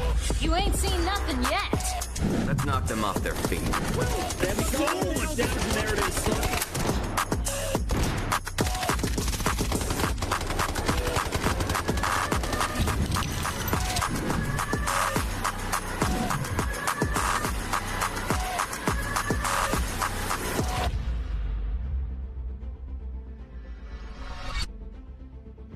Welcome back, Delta Force Rise Series Day 1 of Week 3 here in EMEA, and we just wrapped up Game 2 Brakkesh and Fnatic. A bit of a free brick. Now, if you watch the replay back, you're like, a free one? Well, yeah. Yeah, there were a lot of fighting, and yeah, they died right after, but nobody contested it. Nobody stealed it, and the teams that did contest it finally at the end were just too late. And so we see Fnatic at the top of our leaderboard because they've got a brick, even though they're way down there in the squad points category. FLOORPOV is still maintaining second place, though, after another nice slaying out map.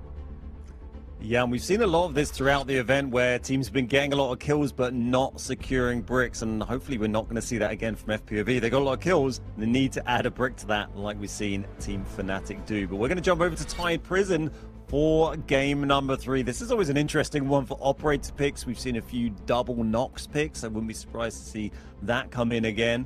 And probably no one going to commit any of their top tier operators that they're going to want to use for Mandelbrick. You're not going to see Tempest being played on this, but you'll see people taking operators often because they need to use smoke. Actually, no smoke on team. This is the Hackclaw double Nox. We've seen this used a few times so far, but yeah, oftentimes when people are picking teams, they're thinking of who's got smoke, who's got aggressive utility, who's got the ropes, obviously, when you're trying to get Mandelbricks. All things players keep in mind when they're choosing those comps. And it's always different between, the eco rounds and the brick rounds, of course. Yeah, definitely worth mentioning. I want to bring it up here to Tide Prison and spawns, folks. For those that don't know our spawns, the way we predict these, the only rule of spawns is that you can't get T1 spawns back-to-back. Those are red Tier 1 spawns. And so it's actually nice to get a Tier 1 spawn on Brakkesh because it means you won't get a Tier 1 spawn on Tide Prison, which means you could get a Tier 1 spawn on Space City. I know it's a bit confusing, but if you get a Tier 1 spawn on Tide Prison, yeah, you've got a nice position on the map.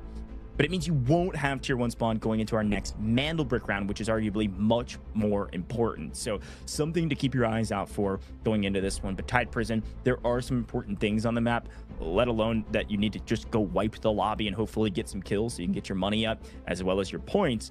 The other thing to bring up is our GTI supply mission. That's how you're going to get your high caliber weapons or your M82. You get some red gear hopefully as well. But in general, you're going to see teams go and play around those missions. There is a second airdrop, which will have those reds and golds that we've seen, some of just the casual loot, fossils or otherwise. And so those are kind of two of the main fights. And then, of course, the other fight that always happens is going to be around some of these extraction points. Tide Prison is a map you do want to get out of if you're not slaying out the lobby, especially if you can protect some really high-value loot like that high-caliber weapon. So fun things to talk about, but usually this map will play fairly slow. Creepy crawly, sneak around corners, Noxels. You all know the drill. So be prepared to lock in and cast what feels like a bit of a documentary until the final 5 minutes where all hell's going to break loose. Well, I'm hoping that we maybe see, some of our teams come out a little bit more aggressive than they might normally now, especially those teams that don't have a brick so far, which is most of them. Team Genius got knocked or wiped pretty early in that last game. Didn't manage to pick up kills in game 1, didn't pick up too many in game 2, so they're going to have in their mind that some of the matches in this event so far have gone the distance and just been a draw with one brick, and then after that, then it goes to squad points, and a lot of that's dictated by kill points, so they need to start picking up some points on that board. There's a lot of Mandelbrick still to go today, of course, but you don't want to drop too far behind on that squad point leaderboard, because if you get a tiebreaker, then you're going to be way down behind everyone else. Yeah. That's super important. Here we go. Round 3, folks. Lock in. Let's see what these teams are able to do. Quick look at the spawns. Could see an early engagement on the northwestern side of the map. NBA sprinting down through the south side of the map, trying to get some intel, figure out where everybody's at. Genius.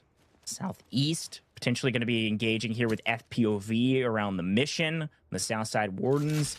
And then over in the northeast, it looks like NBO going to take things nice and slow and not engage with anybody yet. But AGARTHA on main here.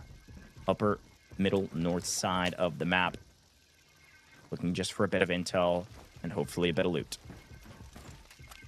double Uluru for NBA there is a little surprising as we see our team's loadouts they're bringing in. Not huge surprises there. Lots of purple. Keep in mind, sometimes these might look a bit strange because a player might bring in something for another teammate. If they have individual money, you don't sort of share the money between the team, right? So they might bring in a vest or bring in a gun or bring in ammo if one of your teammates has been, the money maker so far. So always worth keeping in mind. Also, some of these players are going to be carrying spare vests, stuff like that. It's been really interesting watching some of these players scrim recently and just seeing how they do it behind the scenes has been very enlightening to watch. Yeah, and FPOV and Genius, as expected, are the first bang-out fight. And Genius caught the better of FPOV, who maybe rotated a bit too fast for their britches, but we'll see what they're able to do now in a 2v3. Potentially just throwing some smokes and some Gizmo util, some Hat Claw util to try to get the body, but a responsive util means FPOV gonna have to back off. They're feeling a lot of pressure and would love to get their third up, but it doesn't feel like it's in the cards. Tricky spot for a res there. You can just see Team Genius just sitting there lining up. They've got double knocks to throw those discs in as well. It's going to make that very hard work, as we all know those discs are pretty difficult to deal with. And on top of that, they're just going to steal the body as well and make it even harder. So I think that's going to be just Blake and Yursai playing for FPOV for the start of this game. These are our two tier 1 spawn teams, by the way, Gen and FPOV, fighting down in this sort of south central area. As there are other teams that are just roaming around their map, taking their time, as you might expect. We've got a little bit of time, couple of minutes till, 4 minutes actually, till the first airdrop. So it'll be interesting to see if someone tries to make a play for that one.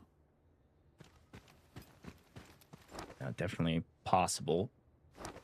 Your drop will be a little bit later. GTI supply mission will open up here in about 2 minutes. That's an important one. You see that over by Wardens. That's going to be where Genius is.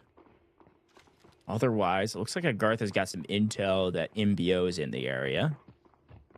So could see Nast here, who's kind of been a difference maker for this roster, not only today, but just in general in group stages. Big standout individual performer. Playing the support role Toxic, but certainly has the gunny. Not feeling like he has the gunny enough to take down a full team of 3 storming down the stairs, if that's what it is. So backs up to play it safe. Util comes out. As per the usual, Tide Prison, got to take some of these engagements slow. CQB fights, playing around stairwells, very difficult if you don't have the advantage in the engagement. And I would argue AGARTHA certainly does not. Both teams know each other are there, and one team's got the high ground. It's easier to shoot down than up. But we'll see what happens. No trap to be set now. They know they're there, but it's a pretty aggressive lineup, pretty aggressive roster from AGT there with the Toxic, the Gizmo, and the Nox. There is a lot of stuff to throw at the enemy there if you get them in the right situation. Not going in with the traditional recon setup. Not that you see a ton of recon. We do have a couple of Raptors being brought out, or 3 Raptors and a couple of Hat Claws in there. AGT not worrying about that one, as we can see FPOV there. I think it was Obsessed that we saw drop early. They have now bled out. They got the little cross over on the left. That means they are out. They're not going to be playing until the next round. Here we are with Groth, the Warden, just hanging out in his office, waiting till that mission becomes available. Got a little bit of time on that still.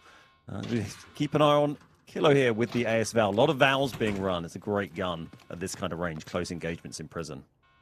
Yeah, definitely the meta weapon for prison. Genius continues to find a bit of value. You can see on the left-hand side, 2.3 million in profits already. Fnatic still holding the top spot because they've got a Mandelbrick. Otherwise, everything else sorted. In this map alone, we're going to open some safes here. See if we can get some good pulls while the mission is available. Genius will almost assuredly grab that in just a moment. And we're going to loot up and see what we can find across the board for all of our teams. Again, this is an eco round. We want to get our economy up. Kills is one way to do it. Supply points, another. For those that missed at the top of the show, supply points plus kill points are your squad points. That's going to be technically the tiebreaker if you are tied in Mandelbrick. So everything's sorted by Mandelbrick first, then squad points. The supply points portion of squad points is for every 2 million asset value that you've got in your stash, including your Technic alloy. That's how that is calculated. So I do want to bring back up that, yes, eco rounds are important, but these kills that may happen in just a moment between FPOV and Fnatic, they're a kill point plus 800k. A ton of value. And maybe 3-team fight with NBA in the area as well. You see those reds pop up, and you might get excited seeing the red DVD or disc pop up. Experimental data worth a couple of 100k, but 4 of those, one kill is worth 4 of those. So kills very much our team's priority. As we see the Raptors having a little scout out for NBA here. They see the lasers that our teams have to try and avoid, or they're going to take a bunch of damage going through there. That's Uvelier, SkyT, and Bordeaux from our team there. This is DJing over on SSC, FNC. One of our many Noxes we've got on side here, just moving around. But still, no serious engagement since that early one between FPOV and Gen so far as we approach minute 10. And that's when we're going to see our airdrop in about 40 seconds time.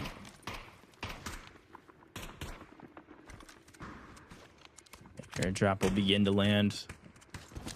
Be curious to see where it lands. Usually it's on the south side of the map, either southeast or southwest, but there is a drop that could land it a little bit further north. Teams continuing to rotate through the map, find loot, then find an engagement. Here is the end of the mission. It's going to be an M82, folks. Otherwise colloquially known as the Barrett. Our 50 caliber weapon is about to slap just like its ammo.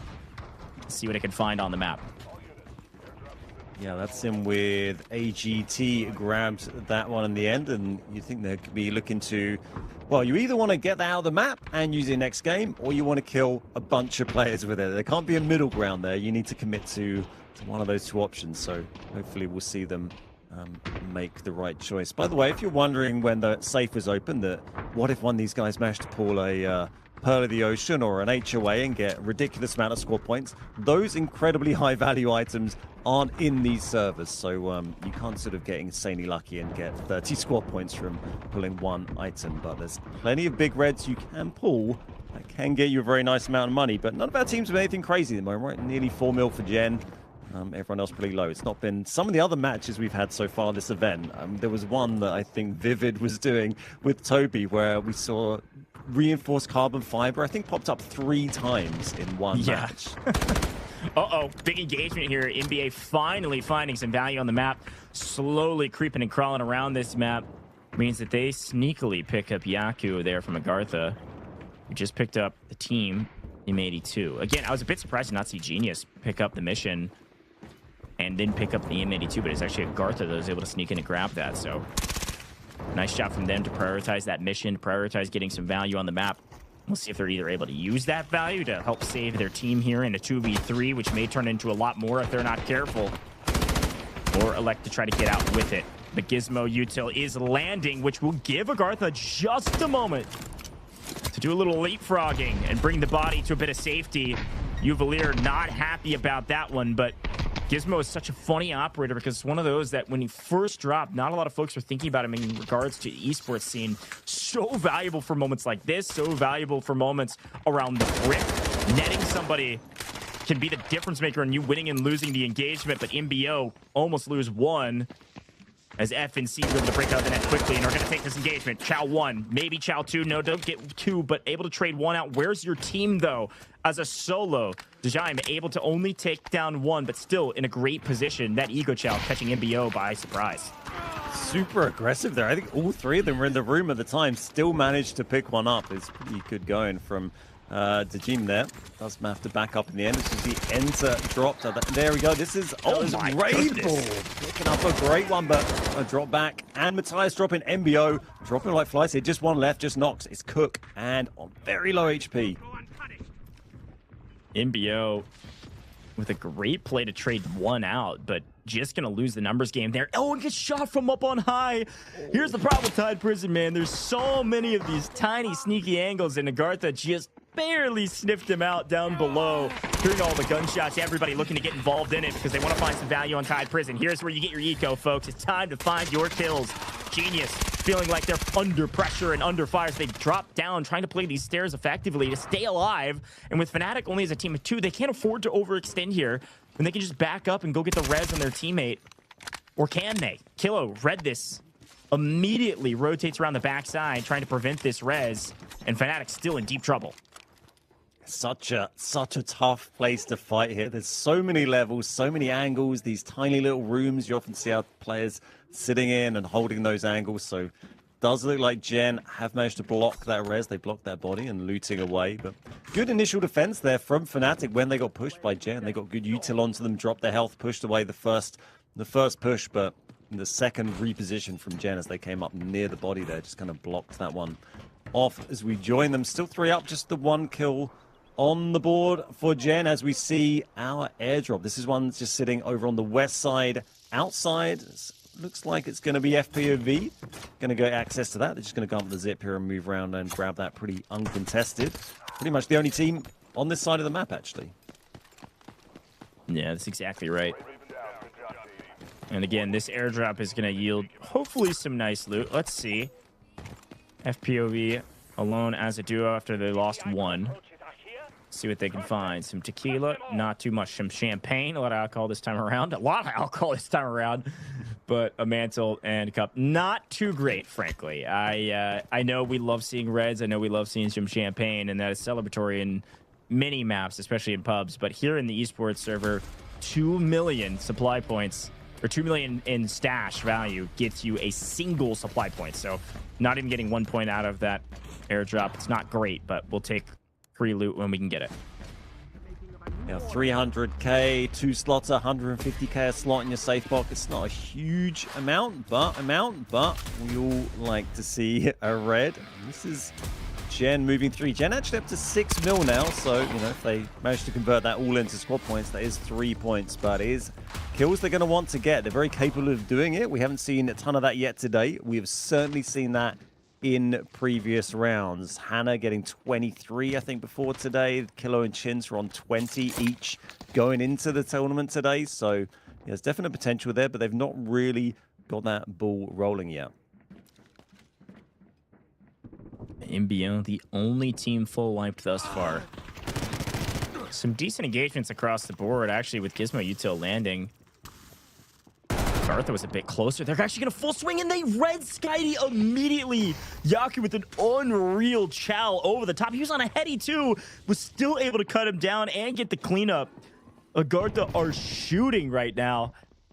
Now Mandelbrick Addiction are in a bit of trouble because they're going to get pinched from both sides. FLOORPOV going to be swinging in the backside while there's another engagement happening. Bottom right-hand corner of your screen, Genius is maybe going to be taking down Fnatic if they're not careful. A lot of fights happening in the last couple minutes because, well, this is where you get your money. Fnatic able to answer back on, looks like maybe 2/3, maybe all of Genius. No, Genius down to a solo. Kilo last alive. Having to play as a solo against 2. The util lands, and Fnatic strike again while the iron's hot and win a huge engagement with the team at the top. Fnatic winning today and winning that engagement. Bottom of our group stage leaderboard. Really well done from these guys. They've been in the lab, and it's paying off. Great to see them getting it together. They've been fragging the whole tournament, but not getting the bricks. Now they got the brick and getting the wipe on Gen there. And I think they had some kills before that as well. So this is going to be a really useful round for Fnatic. You know, the next team to get a brick in one of our later rounds is only going to put them equal with Fnatic. And if Fnatic have the bonus squad points on top of that from these kills and from that value, that will put them ahead of them. So yeah, great work from Fnatic there. Just with 2 players still as well. AGARTHA with 3. NBA probably don't have a chance of that revive. That was Skydie we saw knocked with that crazy shot just a minute ago. As we've only got 3 minutes left here. Not sure anyone's worrying too much about extracting right now. I don't think so. I'd be curious. AGARTHA may be the only team that should think about it because they've got the M82. It looks like Juvelier's dying to the map. NBA got wiped. NBA got wiped by the Elite Warden Guard. Oh, no. A brutal end to NBA as Genius are ended as well from before. What a wild engagement. Down to a total of 3 teams. An FPOV, a duo. Fnatic, a duo. And it looks like Bane may be swimming down. Yeah, that's exactly right. Going to be swimming down to take the extract and get out of the map. So they'll probably be the only player extracting as AGARTHA Yet again, being a team that's choosing, hey, we've got a high caliber weapon, but we want kills regardless. We are not going to spend the time to get out of the map. Bane will take this extraction, so they can't even take this free extract. So they're going to have to stay. And you better get some value out of that gun, or that is a lot of value wasted. You're not really seeing it be used so far, unless we've maybe missed a clip there. I wonder if it was with one of the players that's dropped. No, they do have all 3 players up, so yeah, it's definitely still in play. There's Yaku being dropped by DJM, so that is going to bring down to just 2 players now. 2v2. No, 2v2 coming in. They both jump round though, and that is the wipe there. Just AGARTHA and FPOV now left on this map. We got 90 seconds left. Here's FLOORPOV. Blake trying to find their first kills of the game, but the smoke just in the way at the moment. They hear the reses. They just can't see them. They don't know that they were just around the corner. Now it's a bit of intel. They're going to zip over and look for the cleanup, but in going for the cleanup, they're dying. What a mistake. What'd you think was going to happen? Going to get the full, you get killed in transition, and now Blake going to have to play as a solo, getting pinched from both sides, but he's able to get one, and no, doesn't get the cleanup either. What a tanky body on the ground. That was ridiculous. AGARTHA, yet again, with the M82 finding the value on the map. Let's listen in to the celebration or just the cleanup. Ouais. Vas-y, je mets le même pas tant pis.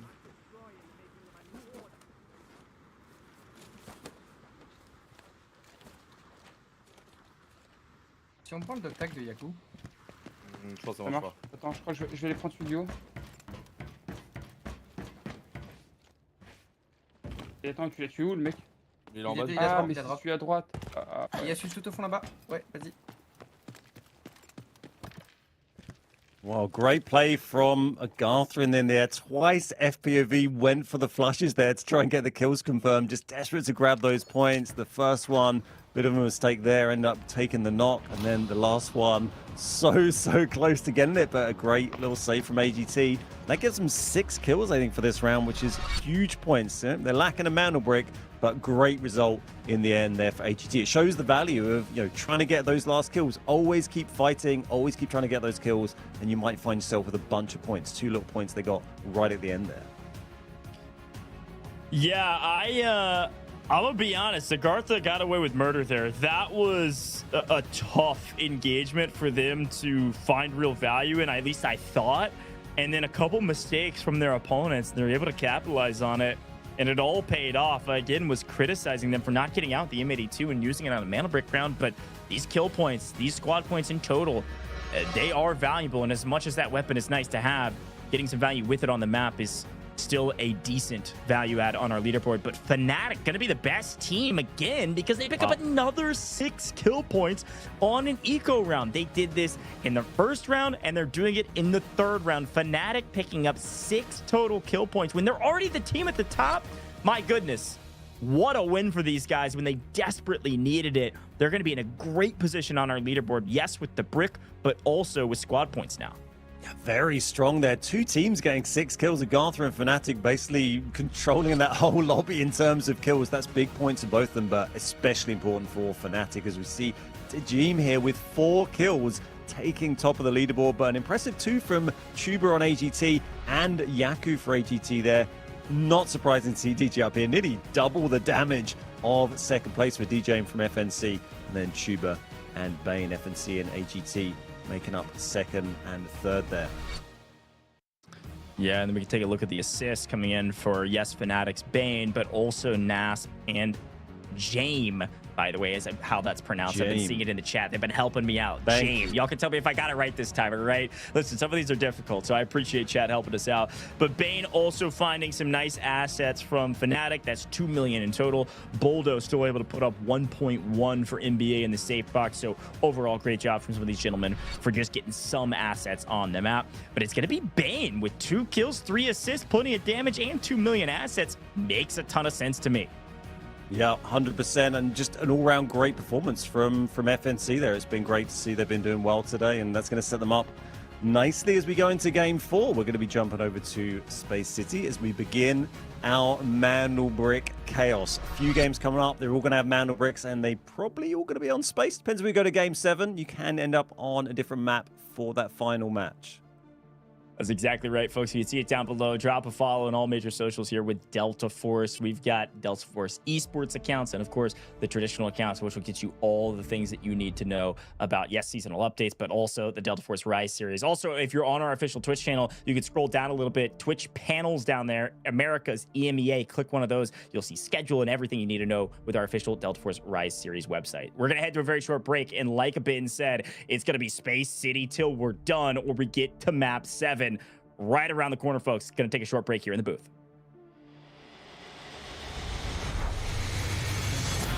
Two members, now the odds are in their favor, 2v1. Everything getting spammed away, and MT getting a little solo. Hang on a second, NL. Look at that, it's an absolute sweat. This, and LG's gotta know that they're here. Lines them up, even through the shot, you're a nut. For the last remaining 3 BOV, they find 2 instant knocks. The Helm's gonna be hopping out for that.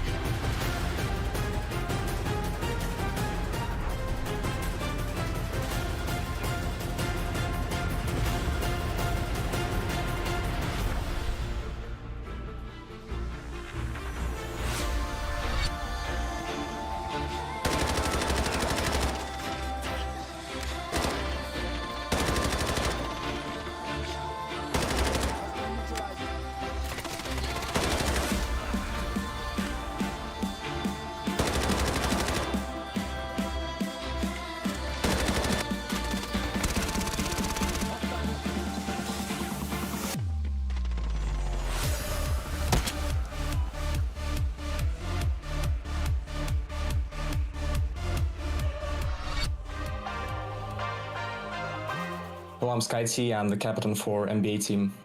Yeah, I've seen some like early footages for Alpha or something like that, and I kind of like the gunplay, I kind of like the movement, the abilities, everything, so it was interesting, and I tried it right away when it was launched, like in open beta or closed beta even, I don't remember.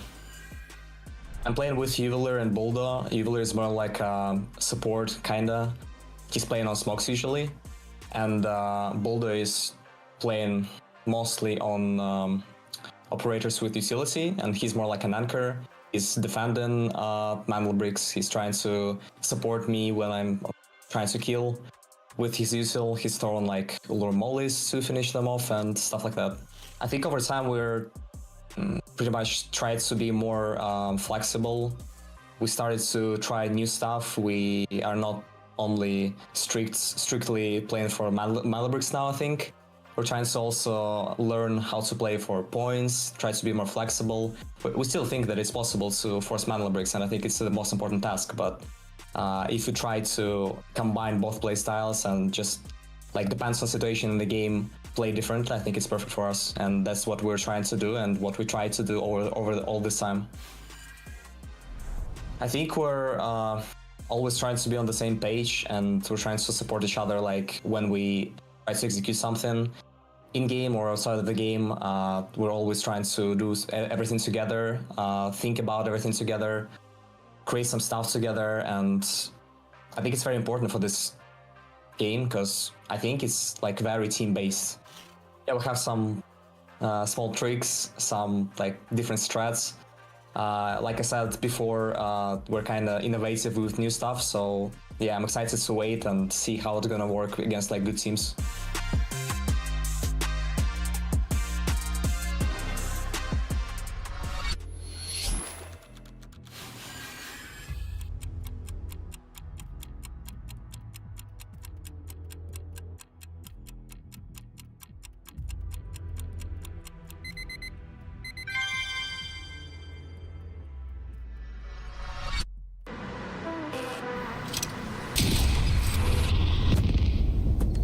Got the Mandelbricks. Find and stop them. Mandelbricks decoded. Nice work, operator. The time to strike is now. Do not let me down, operator. Decoding has begun. Defend the area.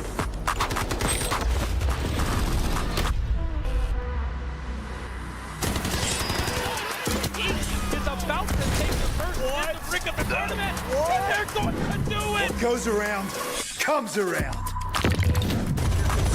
not gonna do very much though. You get barrel stuff. Skydie is getting aggressive. See what I did there? You ain't seen nothing yet. Let's knock them off their feet. There we go. So much damage, and there it is.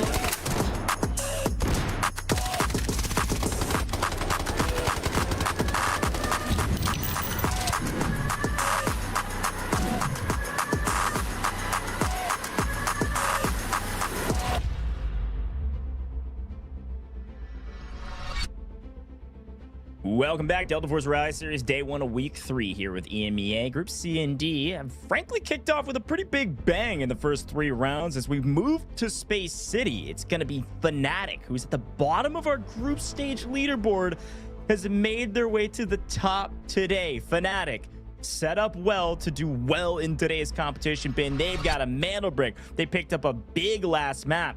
They find themselves with nearly the most squad points, only behind AGARTHA, but still top of the leaderboard because of the brick.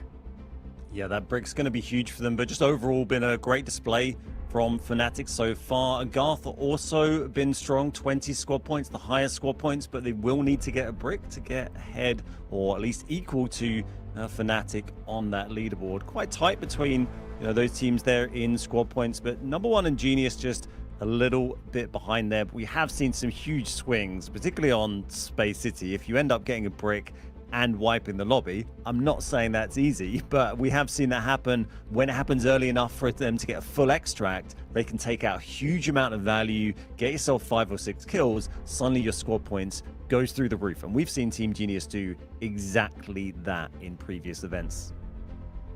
Yeah, I totally agree. Genius being at the bottom of the leaderboard is a bit scary, but they are top of our group stage leaderboard. So they just have a decent day today. Like you said, they should find themselves still on top, and they could even still win this competition. You never know, but only 3 kills is wild. Now, I think for the rest of these rosters, it is cool to see, again, FLOORPOV having a pretty solid day as well. They find themselves in 3rd overall going into Space City. They've got 13 squad points, pretty decent on the leaderboard, technically winning that tiebreaker to maintain 3rd over 4th. But moving into Space City, like Ben said from before, it'll be Space City until we're done, unless we get to round 7 and the team in last place decides to choose Brakkesh. If they do choose Brakkesh, it'll be the same Brakkesh we played in round 2. It'll be an airdrop and a Mandelbrick, which is a fun little inclusion that you could find in the last map of the day, which is hilarious. But as we move to Space City, it's time to talk operators. This is where the rubber meets the road. The main column I want to point you to is Tempest, who has multiple Tempests left and who only has 1. We could end right here if Fnatic get this brick. But remember, EMEA and Genius, it looks like they've already used a Tempest. So with that in mind, they may not use a Tempest here in map 4. They may save it for a map 5 or a map 6, kind of gambling a little bit on seeing whether or not they think this is going to play a little bit longer. Because if they invest it here and don't get the brick, they're a little bit out of luck in these later rounds where things get more and more intense. But when we talk about the most popular operators, it's always Luna, Stinger, and Tempest because they just synergize so dang well, Ben. Absolutely. And interesting that Fnatic, our team with the Mandelbrick on the board, they haven't used the Tempest yet. So they've got all the cards in their hand right now. As we see those spawns we talked about earlier on, the pro spawns, T1 and T1, the 2 red ones there. You can see the possible teams that could get those. We have Westgate and we have Employee Passage. And I would like to argue that Westgate is maybe not the tier 1. Maybe not all tier 1s are created as equal as each other, because I was crunching some numbers over the previous EMEA rounds we've seen so far, and Westgate hasn't won a round yet.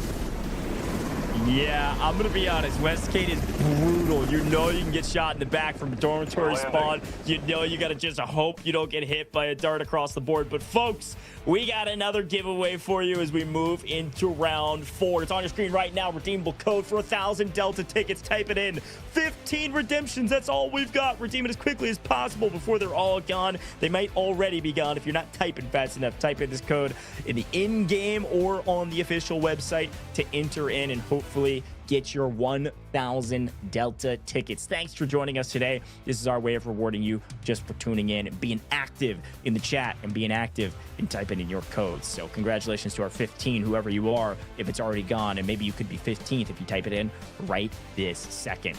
Space City time though. Ben, Luna, Stinger, Tempest, gonna see a lot of them. Let's see who's running the kind of best comp in the game, if you will, when it comes to Space City. It looks like FPOV is, a couple other teams, NBO running that exact same, but the rest looking to hold on to their Tempest. Only 3, only half of our rosters will be running Tempest this rep.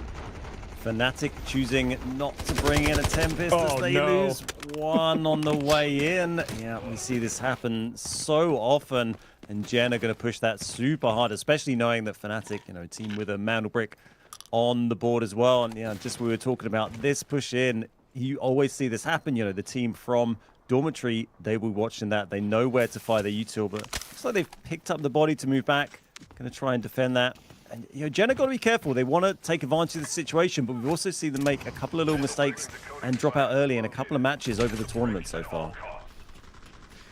Here we go, folks. Already, the brick has been grabbed, but there's utter chaos happening around us. Of course, the map important. You can see that Mandelbrick Addiction has already grabbed the Mandelbrick and is running for the hills. And in the meantime, a big engagement because Fnatic still trying to get through from Westgate into mid-map are still being held. Genius hot on their tails. And AGARTHA able to get their res. So nobody down a player yet, as both teams that have lost one have picked them up. But Fnatic, feeling the pressure, are running as far away as they can. So these engagements are so important because Fnatic's the team on max point. They're the team that can close it all out right now. But in the meantime, Mandelbrick Addiction, they've already started the decode.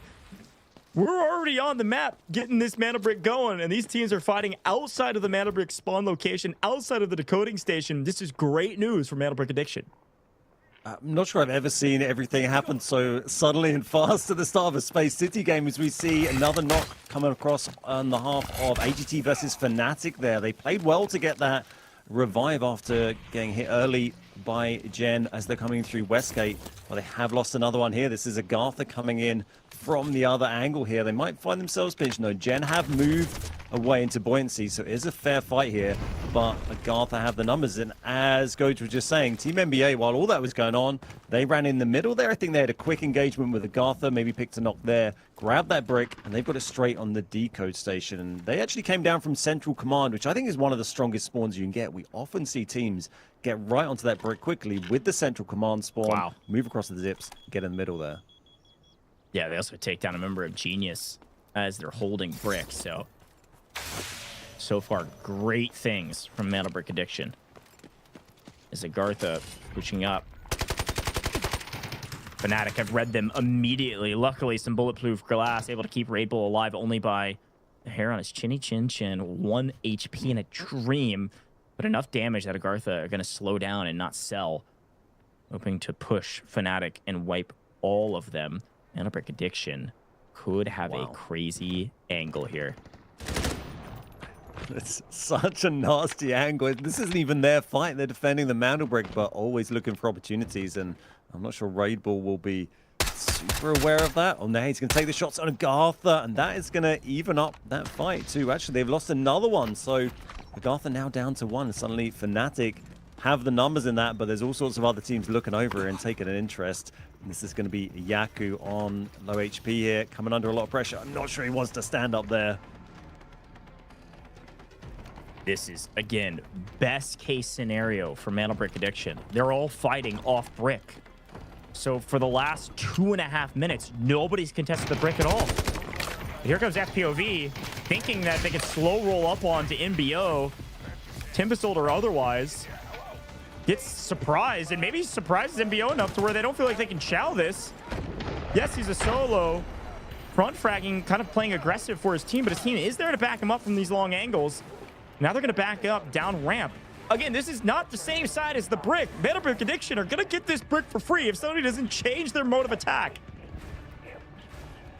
I can't see this brick going to any other team right now. I mean, Gen are the nearest team, but they're down to 2 players. They do have a Tempest, but they're 2v3 on that brick. They did manage to just pick up the revive there. There's only 50 seconds left as we see AGARTHA. This is Yaku still fighting on their own. Actually gets one of FNC there, gets James. And down to a 1v1 in this situation, sort of, as they... that's Raid Bull trying to crawl around, get some intel there. That is Bane taken down in the end. So FNC out, Fnatic are out. It's not going to be their Mandelbrick. Only 30 seconds left in this, and teams just not there to contest. Gen are close, but it looks too late. Yeah, they're coming from the underground side, so they have to wrap all the way around. They're not going to have time. There's no way. Genius not even running Tempest, so, or is running a Tempest. Chins goes back. Pop the Timbersault, just kind of swing around the corner, but get cut down immediately. This is a freebie, folks. This is what happens when a team gets really aggressive about putting this Mandelbrick down really early. They get the brick off spawn, they get over to the decoding station immediately and immediately drop it. Everybody else is in engagements they can't get out of. They're stuck in the quagmire that is a true 3v3 or more around the other sides of the map. And if they run, they get shot in the back. So Mandelbrick Addiction get a free brick. Great job from them. They're going to be joining Fnatic at the top of the leaderboard.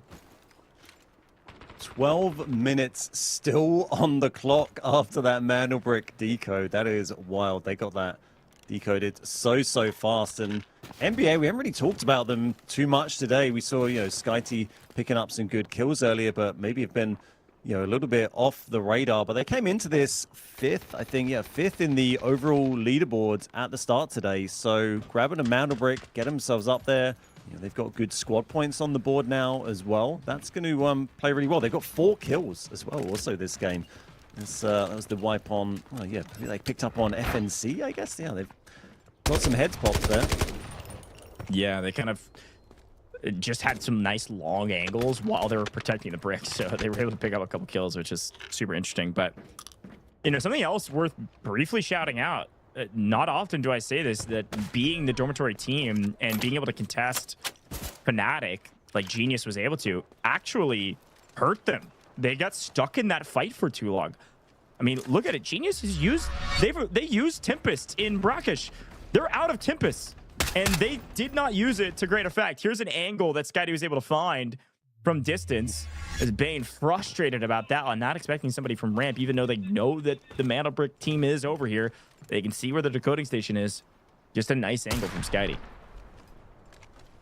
Remarkably, we've still got full teams from 5 of our remaining teams. All 5 of our remaining teams. It's just Fnatic that have been wiped so far. 3 of those teams sitting there with Tempest, and they didn't even see the brick, let alone manage to get a hand on it and steal it or try and decode it. So kind of wasted Tempest there from FPOV, from Gen, like you were just saying, and from number 1 as well. As we see FPOV moving in, they haven't got any kills. They use their Tempest ult, because really kills is kind of what it's all about now for this final 10 minutes of Space City. Yeah, a flare in the air because they've knocked one member of NBA. An answer back on the ulting member of FPOV. Their Tempest will self-revive, and in the meantime, Boldo is trying to hold this cross, but they got that knock from distance onto Skydie. A little bit of a taste of his own medicine, so they feel like they can make a play here. Boldo going to try to back up and allow this team to get the res. And it looks like they're able to do just that. A thwarted push. A great job by Mandelbrick Addiction yet again to hold presence on the map and get their teammate back up so they're a full team of 3. Gen, during that, also losing a player. I think it was Hannah, and that is full wipe on them as well. So just 2 remaining for Genius. This is NBA now holding the step. This is the sort of metal ladder that goes up from where they did get that Mandelbrick decoded a little while ago. And, not often you see the Mandelbrick not only decoded, but the team decoding it. They came under so little pressure in there, and they've got all 3 still remaining. And probably haven't gone through too many of their repairs or vests and stuff like that either. So they're going to be ready to fight, trying to add some points on, creep themselves up that leaderboard. That leaderboard for them now is only really between them and Fnatic, because Mandelbrick is the main deciding factor. So they just got to make sure they add on as much as they can to help them in that battle with Fnatic. This is one way to do it. Taking down AGARTHA would be a huge win. They've been slaying out the lobby right now. You can see total score on the left right now. AGARTHA technically the highest in terms of squad points, because of the amount of kills they're able to find compared to the rest of these rosters. They still don't have a Mandelbrick, so they can't compete with Mandelbrick Addiction and Fnatic yet. But cutting them down here, Mandelbrick Addiction, like you said, could put up a ton of points. Looting bodies, etc. Quick look back at the replays of some of these engagements. This is the knock we were talking about. It does look like FPOV. If we missed it before, we certainly see it there. Did bring in the and find an angle to get a knock with it. That knock was confirmed, so that's at least a valuable shot. And every round is like 100k, but every kill 800k. We did see Skydie go down to yellow timer, so confirmed kill there, well worth that very expensive bullet. All of our teams here clustering in one little area, apart from number 1, MBO. They're going to go and wrap around the north here, going backwards through employee passage here. I'm presumably going to Probably wrap round and try and find engagement here. There's not really going to be much value in them trying to loot. There is, of course, a slot over at Bagless Extract if anyone wanted to take that. But really, unless you're trying to take out the AWM, or if you had the Barrett, for example, you might want to get that out. But looks like they're all keen on fighting at the moment. This is Skyty, and there's a Morse involved, trying to find the right opportunity. Would have been nice for that arrow to land, but unfortunately, AGARTHA, yes, he got a deep bit of damage on him, but AGARTHA is going to push up. Nice util over top means AGARTHA having to put one back to heal up, and through the smoke, Skyty finds him. A great arrow, I believe, gave him that intel. It's hard to tell sometimes because of our X-ray, but when they can see kind of what we can see with the X-ray of the Luna arrow, things look crazy. But Genius finally getting into the mix. They've been very slow to act today, but finding the backside of AGARTHA means Nast is going to be last alive for this trio who's been doing so well to slay out. Now hiding in the corner while these other two teams bang it out and see who gets the better of their opponents. NBA down the low side while Genius trying to come in from the outside. And it looks like a trading of blows that Skyty will actually win that engagement. So Genius down to a near solo now after all the fighting's ensuing, and FPOV is also joining the fight from the outside. Things are getting chaotic in the last 6 minutes. Skyty on 3 kills yet again. Skyty's having one decent day at the office so far. Rocket extraction initiated. I'm not sure I've seen that happen in the tournament so far. Number one are going to take launch. They've certainly triggered it and moving down that way. That is something we don't often see. Gen here, they got the revive on Chins, was knocked by Skyty or by one of NBA just a minute ago. I think it was Skyty, and now they're back up to 2. Yeah, here's a quick look back on that replay. I was going to say, I think it's the Tempest. So Chins actually came in on Tempest ult to try to get in that engagement and then self-revive on the backside. So Genius back to a duo. AGARTHA trying to do whatever they can on the map, but unfortunately full wiped as a solo against 2 full teams of 3. One on your face and one on the backside of the fight. There's no way you're getting out of that one alive. So it's going to be NBA versus FLOORPOV. And Genius lurking in the shadows. Still technically number 1 in the area as well. It's utter chaos on the map. But these are very important kills, especially for a team like Mandelbrick Addiction, who's trying to win out a tiebreaker at the top of the leaderboard with Fnatic. Fnatic's nowhere to be seen. Here comes the push. Mandelbrick Addiction, barrel stuffing, Skyty yet again. Just like all of our replays and break content, Skyty goes huge, just barrel stuffing his opponents. I love it, but Genius still trying to strike while the iron's hot from the backside. Sneaks in and grabs Blake. They're trying, but they still haven't actually got a single confirmed kill yet. They need to get this one. That will at least get them 1 kill on the board. They've not been getting done what they would like to get done, but that is at least a point there finally for Chins. Obsess, the only one left for FPOV. They've got a couple of kills so far. And our team's starting to look a little thin on the ground there. MBO, by the way, they didn't take launch. They triggered it, but you'd probably be unsurprised here. They decided not to just go and chill and check out early and take the rocket, but they've moved back over to get involved. 2 full teams still left. Our Mandelbrick team, NBA, and our launch triggering team, MBO, with their Tempest, Stinger, and Luna as we look at Obsess here, moving around the outside. Kills are much more important than loot right now. Just amount of value that you can find on the map. Here's a look at the map feed to see where everybody's at. Obsess may try to leave map. Could go to test workshop to get out potentially. Well, Mandelbrick Addiction and MBO about to get into an engagement. Here's a look. MBO down below. Maybe triggering rocket to try to bait somebody out, but no bait there. NBA is just slaughtering their opponents. All go down. MBO. Oh, wow. Obliterated in an engagement. They don't even get a single trade. Mandelbrick Addiction are firing on all cylinders right now. That's 10 kills. 10 kills now for NBA this game. 5 for Skyty. That is absolutely huge. And yeah, we just got the solo of FPOV left. That was Obsess, I think, is probably going to go for bag. Let's take the test workshop extract now. I don't think, not a huge amount of value in that. I think it was Yersai who had the AWM or the Barrett, whichever big gun it was this game earlier on. So unless they switch that somehow before the knock, then they're not going to get that out. But does it like he's going to go and take the extract. 2 left for Gen. They've just got 1 kill on the board versus NBA with their 10, so they might be looking to add maybe 2 more to that. Mandelbrick Addiction with a gigantic game. I don't think they're going to be able to get anybody out at this point, but may not need to. There's Obsess, Test Workshop. We'll see him leave in just a moment. Good job to protect a little bit of loot. I think Boldo is hoping he can get out of the Test Workshop, but he's, I think, going to be just too late. Genius going to make him think twice about oh come on. Uvalier, you got to relax, my friend. Won't get the full on that one, but either way, NBA... Oh, maybe they will. They're going back for this fight. They want these kill points. They want extra money. This is a huge game for them, and they want it to be even bigger. They know they're not going to get out of the map, so might as well stay to try to wipe Genius. And Obsess is going to stick around. Rather than take the extract immediately, he's going to stick around and maybe try to play for a camp of this extraction and pick up the solo that could be NBA coming their way. But look, NBA's turned around as a full team of 3 to take this engagement.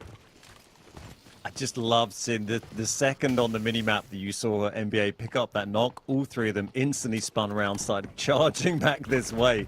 Yeah, two more kills they could try and get. They've got 1 minute and 20 to try and do it, as Obsess is still just weighing down by bag. Let's see if there's an opportunity for a kill. It's not going to come his way now. Everyone's fighting up in the core area. This is NBA just trying to find them. I think Chin, I mean, they're going to hold. They're not going to completely run away. Jen will be very happy, Chin's and Kilo here to pick up any kills they can get. And sneaky position from Chin's here. Is Skyty going to fall for it? Getting util ready, I think. 48 seconds. Plenty of time for this engagement. Info is out. Recon arrow is landed. They know exactly where Chin's is at and immediately finds the angle over the top. Skyty is shooting nukes today. Wow. Down goes Genius. NBA pick up one of the biggest games I've ever seen. They nearly wiped the entire lobby and they get the brick. And the only player that will leave this lobby is Obsess.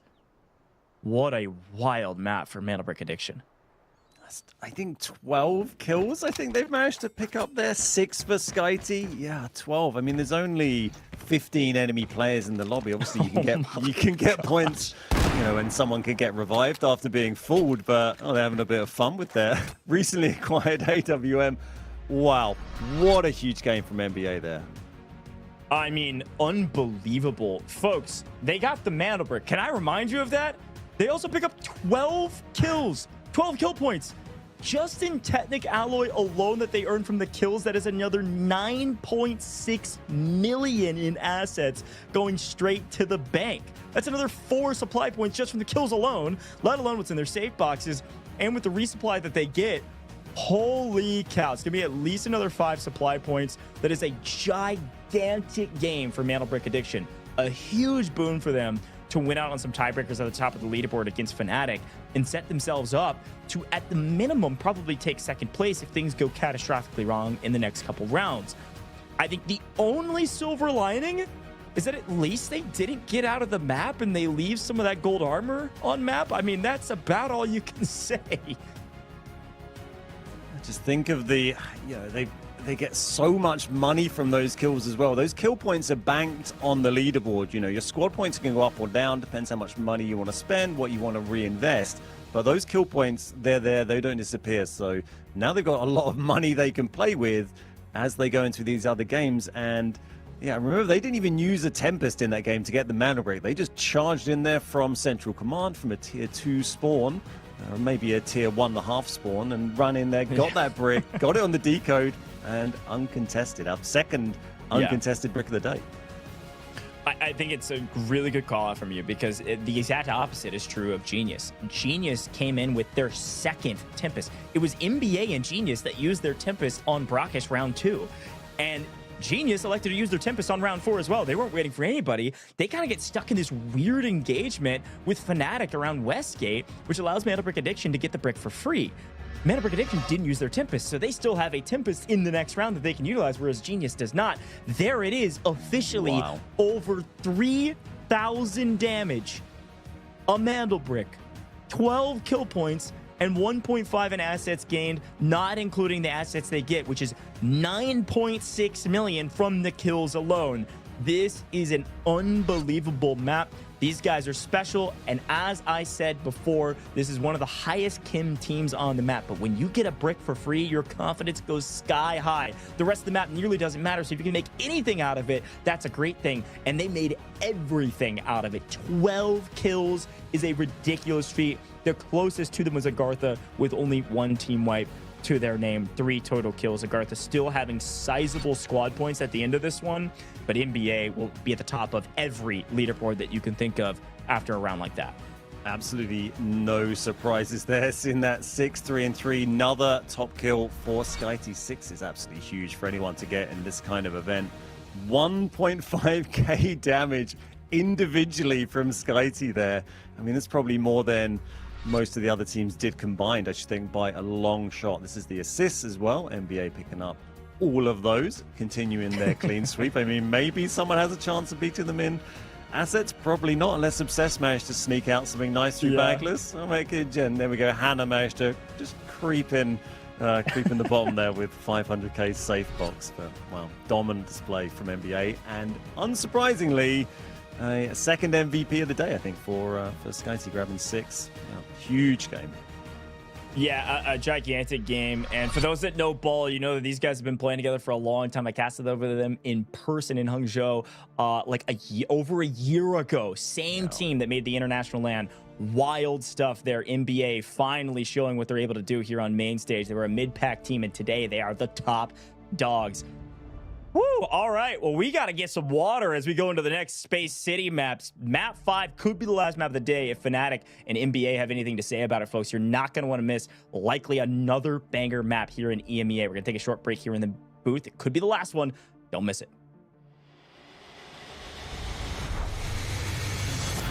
Two members, now the odds are in their favor, 2v1. Everything getting spammed away, and MT getting a little solo. Hang on a second, NL. Look at that. It's an absolute sweat.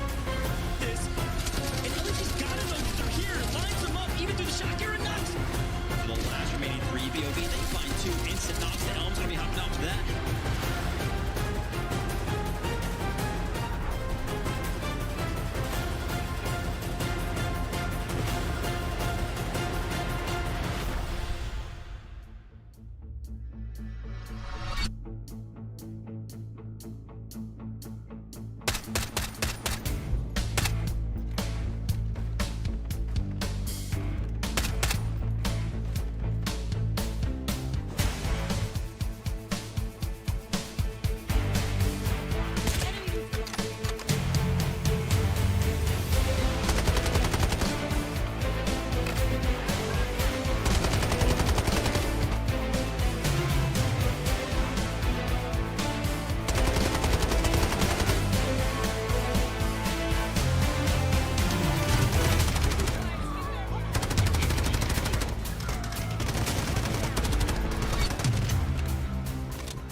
Got the Mandelbrick.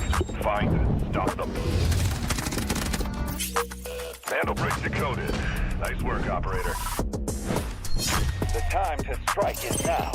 Do not let me down, operator. Decoding has begun. Defend the area.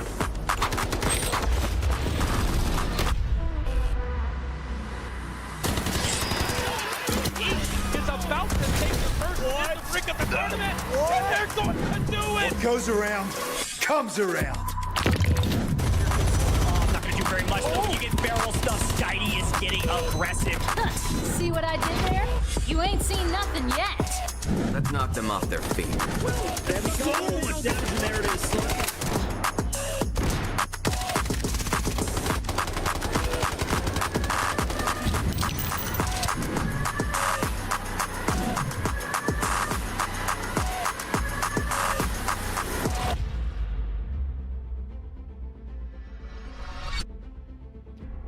Welcome back, Delta Force Rise Series. It's day 1 of week 3 here in EMEA, and we just wrapped up our first Space City map on map number 4 of the day with Mandelbrick Addiction dropping frankly, a historic map. 12 kills, a Mandelbrick. Unbelievable statistics from them. The amount of points they just earned is maybe the most I've seen in either region. I think the only other team that's gotten close to this is Space Station Gaming from Americas, who did nearly the same thing. NBA leapfrog this leaderboard, go all the way to the top. 29 total squad points plus that brick means they are well into first place. 29 is a huge amount at this stage in the match, and even if this ends up in a tiebreaker between single Mandelbrick teams, that's going to keep them well ahead. There's a whole lot of catching up to do, particularly from those teams in the bottom half. FLOORPOV, Genius, and number 1 lagging behind pretty significantly on squad points now. They need to get themselves a Mandelbrick. Fnatic, still locked in on a second place, but they need to double their score to get ahead of NBA now, or get that second brick, which there'll be an opportunity for that in this Space City game that's coming up. That's exactly right. It's going to be Space City until we're done, unless we get to round 7. Then the team in last could choose Brakkesh, but it's going to be Mandelbrick rounds no matter what. So here we go, back to Space City. Now, we will know that teams that got those tier 1 spawns won't stay there, but I think the most important quandary right now is this screen on in front of you. Operators. I mean, Genius can't use a Tempest now. They've used both. They used 1 and 2, and 4 it means they're out of Tempest until round 7. AGARTHA has both of theirs. Number 1, everybody else 1. But in general, of course, my eyes are on Mandelbrick Addiction and Fnatic, who can still use that Tempest. Why is Tempest so valuable, Ben? What makes Tempest so different, especially on Mandelbrick rounds? You see her used in so many different ways, just being able to send someone in essentially for free to try and grab that brick, whether it's picking it up initially at the start of the game to take control of it, or whether it's trying to take those decodes. You'll see how teams move in, try to get the defending team to use up some of the utility, and then send the Tempest in, go for the grab, and bounce that back. And that's why it's so powerful. You essentially get a bonus life. You don't leave a player in a difficult to res position.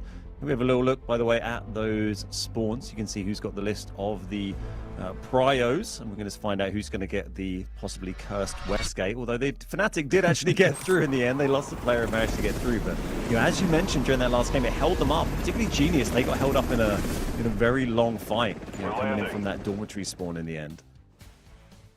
Yeah, no, 100%. That Westgate spawn is a bit cursed. If you can get through it quick enough, you will be first to the brick, but you've got to get through it without losing a body. If you lose a body, you're down bad. I mean, it is really difficult to get out from there because you have to rotate out in the open. But here we go. Let's see what happens. Round 5. Only 2 teams can close it out. Everybody else hoping that this goes 1 more round. A quick look at operator choices, and everybody bringing in a Tempest that can. Genius, the only team that cannot. Makes a lot of sense to me, but Genius may be first to the brick as they come sprinting this direction. NBA not finding really any hardship making it through Westgate. That's the least contested I've ever seen that Westgate. AGARTHA had moved around and basically just not bothered and given it up, and then they've walked straight into FPOV and Yersai picking up the first knock. That's one of AGARTHA down, and absolutely gifting the Westgate spawn to NBA there. They're going to be very happy about that one. They are well into the middle now, and it is Team Genius Gen who got the other prio spawn. They came in from Employee Passage, so they're already nicely in the middle, along with Fnatic, our other Mandelbrick team. They came in over the suspension bridge, over the keycard. We saw Raid Bull sing up there right at the start, and they are also in the central area. So 3 teams at the moment in the middle, looking for that brick. The other 3 still on the outside of the core area. And this is really good news if you're NBA fans, because they can close out the competition right here.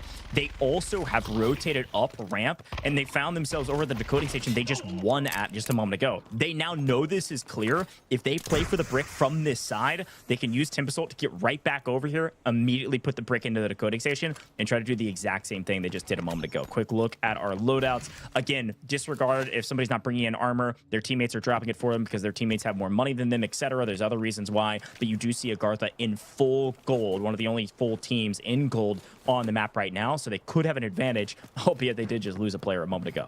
Yeah, an absolutely battered gold army you can see there. Needs a little bit of work getting that back up to up to top quality, but still, you know, his teams are still limited on how much stuff they can buy as well. So despite, you know, NBA destroying the entire lobby and making their life's fortune in the last game, they can't, you know, go crazy and buy anything they want. There are limits on that. As we see Jen taking another knock. There's Chin's taken out by, who else could it be? It's SkyT. Yeah, and this engagement right here, actually pretty interesting to look at just because AGARTHA is down to a duo, but the fight around Brick is the most important one. So we swing back over there to see Fnatic playing low side here. They do have Raid Bull on the Tempest, and is going to go for the Brick. Not able to get it fast enough as Uvalier. Very well done to hold the right angle, hold the Brick spawn, keep the Brick at spawn, so that when their Tempest ult comes off cooldown, SkyT had moved up and gotten a kill on one member of Jin, but wasn't able to get the Brick. So once it comes off cooldown, you're going to see them make a play for the Brick immediately. Again, Genius, having lost one, goes for a risky play, and it pays off. Sensing that NBA are paying attention to the Brick, maybe not watching that body, able to grab it. Killo's done very well to get that body and move it back there. Most of the time on these Space City games, you see a knock pop up. Half the time, that's going to be a Tempest, of course, going down, and they're just going to get that pretty much free revive. But no Tempest for Genius. So you know, that was just a genuine, authentic, classic knock, but they are going to get one up. That's Chins who got taken down. Killo getting the res. AGT still have a player down as well. That was that early knock we saw up in the dormitory area, and I don't think they're going to get that back. No, that has gone full now.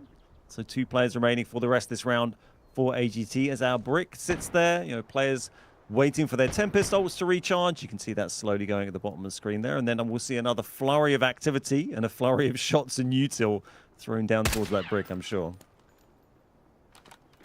Yeah, only a few more seconds until SkyT's ult's available, like you mentioned.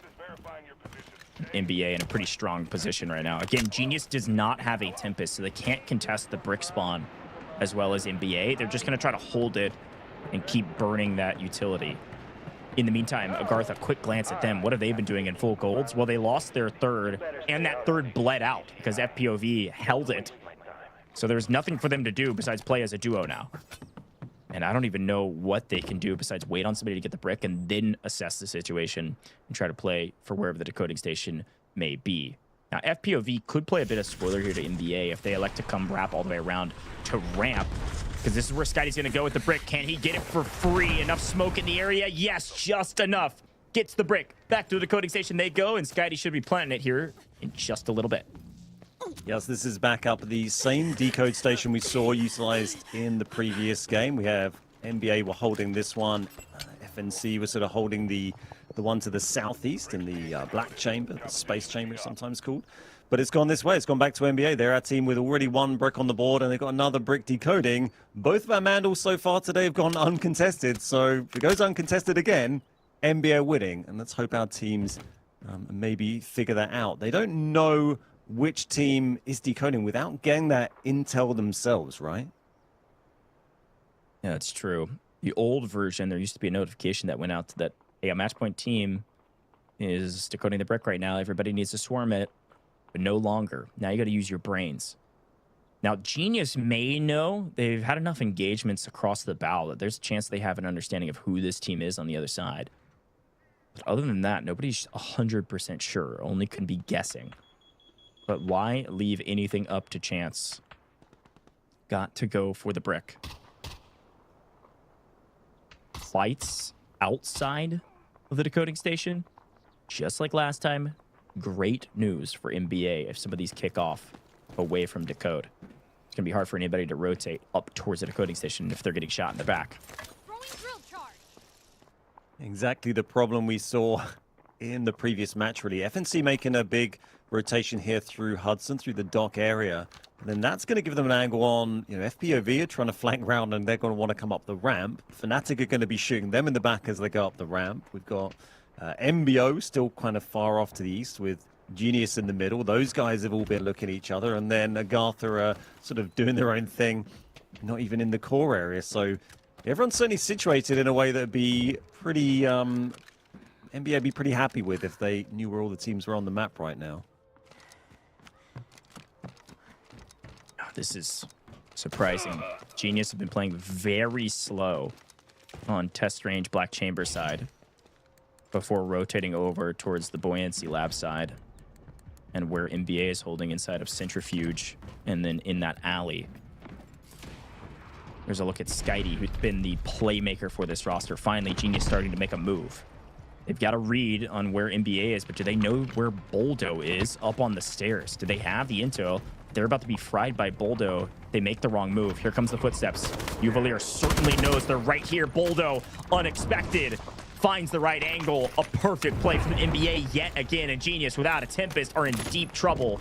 They throw all the util that they can just to stay alive. And NBA, they don't want to overextend, but they certainly would like these kills. So Skitey's going to use his ult to get some intel and hopefully grab another. But no, he's going to back up to make sure he stays alive, as he feels like there's likely going to be some more pressure here shortly as more shots are being fired around the decoding station. This is a signal flare for a team like MBO to make a move, who finally are starting to make that move up ramp. But it could be Fnatic holding NBO from being able to play for ramp because of the weird angles that they're playing from. They're way over here at Harbor, and they're going to prevent anybody from even playing for the Brick, including themselves. They're about to give away a win to Mandelbrick Addiction. Yeah, Fnatic could be losing the game for themselves, or creating a second place for themselves if they do this. There's only 40 seconds left. That engagement before was when teams needed to push. You need to let teams use a bit of their util. If you wait 30 seconds, they got half that util back, and then it's too late. And Obsessed dropped. Still 3 up for NBA, and still a lot of util to use. Teams are getting in close, but again, they've left it so late. 25 seconds. 25 seconds on the clock, folks. Here's the push. Floor POV, they've lost their Tempest. Obsessed was their Tempest making that push. Got sucked back after the ult popped, getting knocked in transition. This is it. FPOV is a solo. MBO, a duo. Nobody's moving up fast enough. Here comes AGARTHA finally at the party. But folks, the door is locked. It's closed. FPOV is wiped by AGARTHA, but you're too late. The bouncer's not going to let you in. Mandelbrick Addiction with their second free brick and their free win of the match. Well-earned, gentlemen, to be able to hold things down. And again, just take the game into your own hands. People are just moving too slow, and what they don't know is that it was Mandelbrick Addiction this whole time decoding. They've just lost the match. Mandelbrick Addiction have won, and the rest of this is for that $50 kill bonus. And of course, still for placement in this match, because with only 2 teams on bricks here, Ben, the rest of these teams are looking for their squad points and looking to hopefully not get last, hopefully earn some point in today's match. Well, it's been an absolutely dominant past 45 minutes or so from NBA. They've come off the back of that huge kill round and then just had 2 uncontested Mandelbricks in a row. Team Fnatic guaranteed second place now, the only other team with Mandelbrick on the board. So that is good points for them. They did come into today bottom on the overall leaderboard. So great points guaranteed for Fnatic. Not as good as winning, but they will get second place and a bonus point for Mandelbrick to see our team. Skitey thinking, why not? Why not wipe whole team on my own? Oh my God. Skitey, what are you doing? He's popping ult and popping takeover, man. That's unreal. Picking up a 3-piece. That's $150 to his name. But James here from Fnatic to earn a little bit of extra cash himself. Some finds on Genius, who have had a brutal day today, as well as on AGARTHA. Fnatic content with second, but not content to just stay on layaway on the backside of the map and just sell the rest of the time. They want to get some extra cash, and they want to get some extra points. Again, squad points, kill points, important for today, but for Fnatic, they don't matter. They do matter in our group stage leaderboard, though. The group stage leaderboard can also be tied. We'll keep that in mind. There's some extra tiebreakers there as well, so these kills are not just worth $50. They're also worth an interesting adjustment on the leaderboard. And now Fnatic coming in to say, hey, I know you're welcome, gentlemen, for giving you guys the win, but we're going to take what is ours. And they do get the wipe on a very hot NBA. Turns out Skitey can in fact be killed, but not before taking that wipe on the way out. Just Fnatic left with 3, AGARTHA with 1, and Gen with 1. But as we said, Fnatic are guaranteed second. And then goes another one, and it's just one member of AGARTHA left versus the whole of Fnatic. That is, I mean, well, 2 up. They got to revive, so a little bit to play. I'm not sure where AGARTHA. I mean, AGARTHA had pretty good squad points. They look like they're pretty solidly locked into third place, I would say, for the points there. It's been, it's one out of a crazy couple of games. We see Nast going to push in. I think we're going to see the end of this come very, very soon here. full team of 3 that Nas is trying to get a piece of with Tempest ult up. Backs up after not able to find one. Should heal up and still try to play for these trades, but you're right. With the way this map has fallen, AGARTHA will assuredly get 3rd place. And of course, Fnatic assuredly getting 2nd. But what a turn of the tides here in the second half of our group stages. To see Genius at the bottom of the leaderboard. They're currently winning group stages. They're going to get no points from today, but this encounter still matters because of that extra points I talked about. In a group stage leaderboard, if things end up being tied in a couple different forms and fashions, it will come down to some of these tiebreakers, squad points being one of them. So these kills are important in our overall stage leaderboard, but also every player would like to earn a little bit of extra cash, $50 per kill. Yeah, and, you know, not only were Gen top on the leaderboard coming into this, they were top by a few points. I think 4 or 5 point lead at the top of the overall leaderboard for EMEA Rise so far, starting week 3 as we maybe check out a bit of team comms from FNC here. Okay.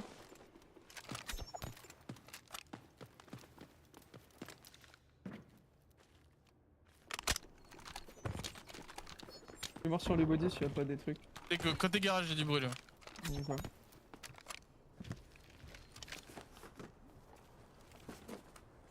Peut-être ça va se barrer. Ils vont peut-être tenter de se barrer nos backpaps pour gagner des places. Non, on peut peut-être les choper. Hein. Je pense que t'as raison. Hein. Ils vont essayer d'aller de nos backpacks. Vas-y.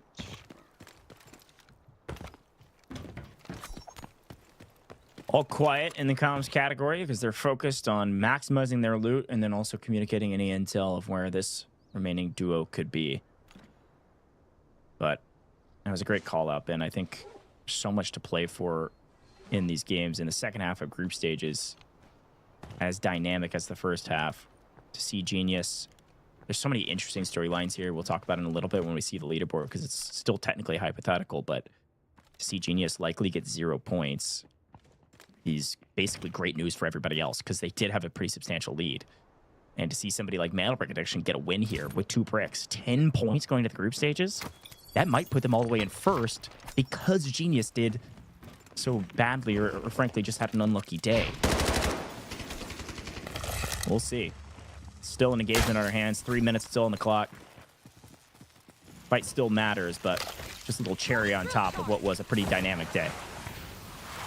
NBA were 5th place in the leaderboard starting today, so I would not be surprised to see them sing at the top of the table after this. It's certainly going to be close. They're going to be there or thereabouts as we see. And here, the sound of a Tempest push moving in. This is Raidball does get the finish as well on Yaku. Well played by Raidball there. It's 2v1. That's a great cleanup. And again, AGARTHA's been through the blender and back, so that player having already been to yellow, they're full wiped. No more revives, Nast. Good luck, my friend. He's got 3 kills of his own. Gonna try to isolate some 1v1s or try to rotate their way out to Test Workshop. That's pretty much your only option. Right now, what are you trying to protect?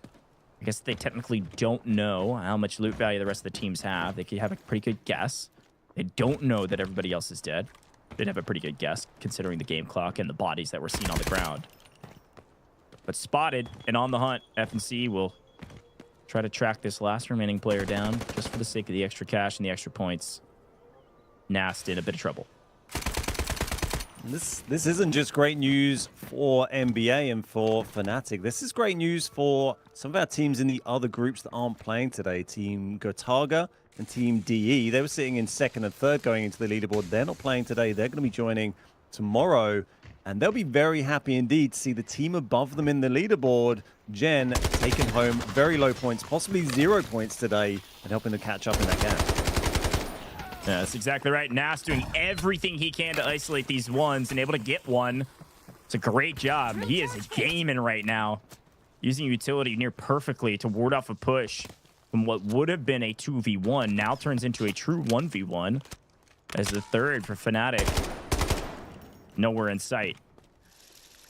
Potentially pinching from the other side. Finally, Bane going to join the party. And Raidball just going to stick the res here because, for a couple reasons. One, if you can prevent yellow timer, that means Nas won't get the point, which is worth it. But 2, 3v1 a lot easier against this all too elusive Nast, who has no armor, nothing in the helmet, just a gunny and a Tempest. See what he can do. And Nast trying to do everything he can to get something from this. So that is going to be a whole bunch of kills on the leaderboard actually there for FNC. Apart from not getting a brick, you know, they had a good game. 8 kills or 9 kills potentially. So, you know, if they'd managed to get that brick as well, that would have been huge. But it didn't go their way. It's going to be NBA walking away with the fair share of the points today. FNC got everyone survived, but 25 seconds left. No one is getting out. And that's going to be our lobby wiped. Lobby is wiped. Fnatic, the last team standing, but not your winners. They certainly did a great job of cleaning up the rest of this lobby and having a great day when they desperately needed it most. But our big winners today, Mandelbrick Addiction, finding themselves at the top of the leaderboard in every category. The highest total squad points, the most bricks, and a win. Mandelbrick Addiction, the top team, but Fnatic assuredly takes second as the only other team to get a Mandelbrick. Really well done from Fnatic. They're going to jump up this leaderboard pretty dramatically as well. Reminder, these guys had 5 total points in the entirety of all of their other 3 matches. And now Fnatic just earned, I believe, 7 from today alone. Yeah, big point score for them. That's going to do them a lot of favors. Unfortunate for FLOORPOV. They started so strong in game 1 today on 0 down. We saw them pick up, I think, 6 kills. They got a lot of frags there, a lot of points on the board early, but they just weren't able, again, to convert that into Mandelbricks, and that's what counts. And today, you know, we saw those Mandelbricks just go uncontested, sometimes from, you know, teams just not putting enough pressure, sometimes just a bit of luck. But you know, it's just that positioning on Space City. There's so many angles. There seems to always be a team shooting you in the back when you want to go in and contest that brick, and it just shows how important getting that first brick on the decode is right now, particularly on that station. Yeah, it just puts you in such a powerful position. And again, I was shouting it out when, you know, is that our first Westgate win? Like, that was crazy. That came from Westgate, right? They were able to sneak through Westgate, not get contested by AGARTHA, and therefore get the brick, because it allowed them to rotate up through ramp and clear that decoding station on the left side of the map. This is a great job from these guys. Again, they pick up 5 kills and the brick. Mandelbrick Addiction, the top team today by a country mile. A well-earned win. Best team on Space City, and of course, best team today. But they come through Westgate, clear ramp, clear up with a Tempest, and make a play for the brick. Then they're able to bring it back to the decoding station that they know is free. Very well executed, and the rest of the teams were just too slow to get to the fight. Fnatic do pick up 9 kills, though. A gigantic game for them, and pretty impressive stuff from a team, like I've said a couple times, that really needed it. We knew Raid Bull and the Fnatic roster were stars. They just hadn't been able to piece it together. But here in the second half of our group stages, we're just kicking it off with a bang, and their time has come. They're here to turn the tide of this leaderboard and make a play for the top half of our group stage leaderboard just after a great day today. Fnatic topping most of the charts here. You do see Boldo pop in on the assist category because of what they were able to do around the Mandelbrick. But overall, great job from Fnatic and NBA. Yeah, huge results for those teams. And you know, once again, we've seen teams getting good amount of kills as well, but you know, not able to maybe take those bricks when it would be needed. This is Raid Bull from Fnatic taking the MVP for Game 5, our final game from today, ending after just 5 matches today. That's exactly right, man. A lot of fun, and congrats to those top 2 teams. Folks, before we get into the rest of today's show, we're about to close things out, and I believe we've got an interview in just a moment from NBA. It's time for our final giveaway. This is your chance to win 3,000 Delta ticket game keys. It's really simple to get these Delta tickets, 3,000 of them. All you have to do, if you're watching on Twitch, YouTube, TikTok, or Facebook, is simply type !giveaway in the chat to enter. I've seen several of you already doing this, and if you're watching on X, you can just repost the live stream. We're going to announce the winners in chat on Twitch, YouTube, TikTok, and Facebook. And again, if you're watching on X, we'll announce in the comments under the live stream. Good luck out there, !giveaway, while we bring in a very important interview. Mandelbrick Addiction's MVP, Mr. Skydie himself, I believe, is ready to join us here in the booth. Skydie, my friend, it has been about a year since I talked to you last on LAN. How the heck does it feel to win today's match? Hello, Goji, by the way. First of all, nice to see you coming back to your matches, because like we didn't see you in the first weeks. Nice to see you. You're a very nice caster, so keep continuing casting you, Thanks, please. Man. Yeah, so we finally could just like play properly like we planned, basically, and played with some confidence.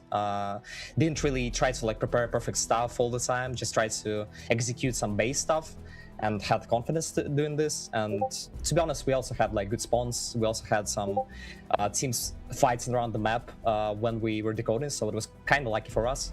In this game, it's quite important, but in the end of the day, we still managed to do 2 Mandelbricks in a row, so it's a pretty good result, I guess. Yeah. Well, that was crazy to watch, particularly that first Mandelbrick game. You just kept getting kill after kill after kill. Was there like anything you came in before today where you discussed changing up your tactics at all? You were sitting in, you know, not a terrible place in the leaderboard. You were 5th going in today. It was a decent spot, but like today you just went off the charts. What was different, do you think? Nothing really. We just keep practicing, like playing scrims every week, so we're always trying to change some little stuff and optimize stuff, so that's probably just like the result of fixing some issues, you know. That's it. Yeah, but it worked. Yeah, it definitely worked, man. Yeah. You guys were unstoppable today. Again, Scotty, it's great to see you as well. Thanks for the gas. But I gotta hype you and the team up. I've been watching you guys for a very long time. You're one of the longest standing rosters that have stuck together for a very long time as well. What makes your roster so different? Hype up your teammates. Why does your team work the way they've been working today? I don't know. We just spend like a lot of time fixing stuff, discussing stuff, spend a lot of time on customs, try to create always like new optimizations and find new ways to play. We don't really rely on just like improvising like some teams do, I guess. We always try to like push further. That's probably like the main thing for us, and that what helps us a lot. Yeah, that makes sense. And that final game today, you got that slightly cursed Westgate spawn. Actually, AGARTHA didn't contest you on it. First time I've seen that for a while. How lucky did you feel going in there? Because normally that central command and employee passage, I'd say we see the most sort of Mandelbrick conversions from those, right? I don't know. Like, honestly, for us, we very rarely just can't go through the Westgate. Usually it's fine. So for us, it's a pretty good spawn. It's not a big issue. Like, in previous weeks on scrims, I'm pretty sure like we only died there like once, like got a knock, so maybe like twice max. So it's fine spawn for us. We could take centrifuge like immediately, especially if lab is not going to push us. It's perfect. Yeah, that's exactly what we're saying on broadcast. If you watch it back, it was you were able to clear through centrifuge, so you knew you had a free decoding station if you were able to get the brick. So well done, my friend. I could hype you guys up forever. It's great to see you on top. This should put you at the top of the group stage leaderboard, by the way. So congratulations. 10 points is huge for you guys. I want to give you the floor. Any words to fans, friends, enemies, whatever you want to say, the floor is yours. Thanks for everyone who's still cheering for us, because like before that, a few months ago, we didn't play actively a lot of scrims, and we didn't finish in a good spot on last Global League. So after that, probably some fans transferred to someone else, but who's still a fan of us, thank you, and keep cheering for us. We'll try to do our best. Thanks. Amazing.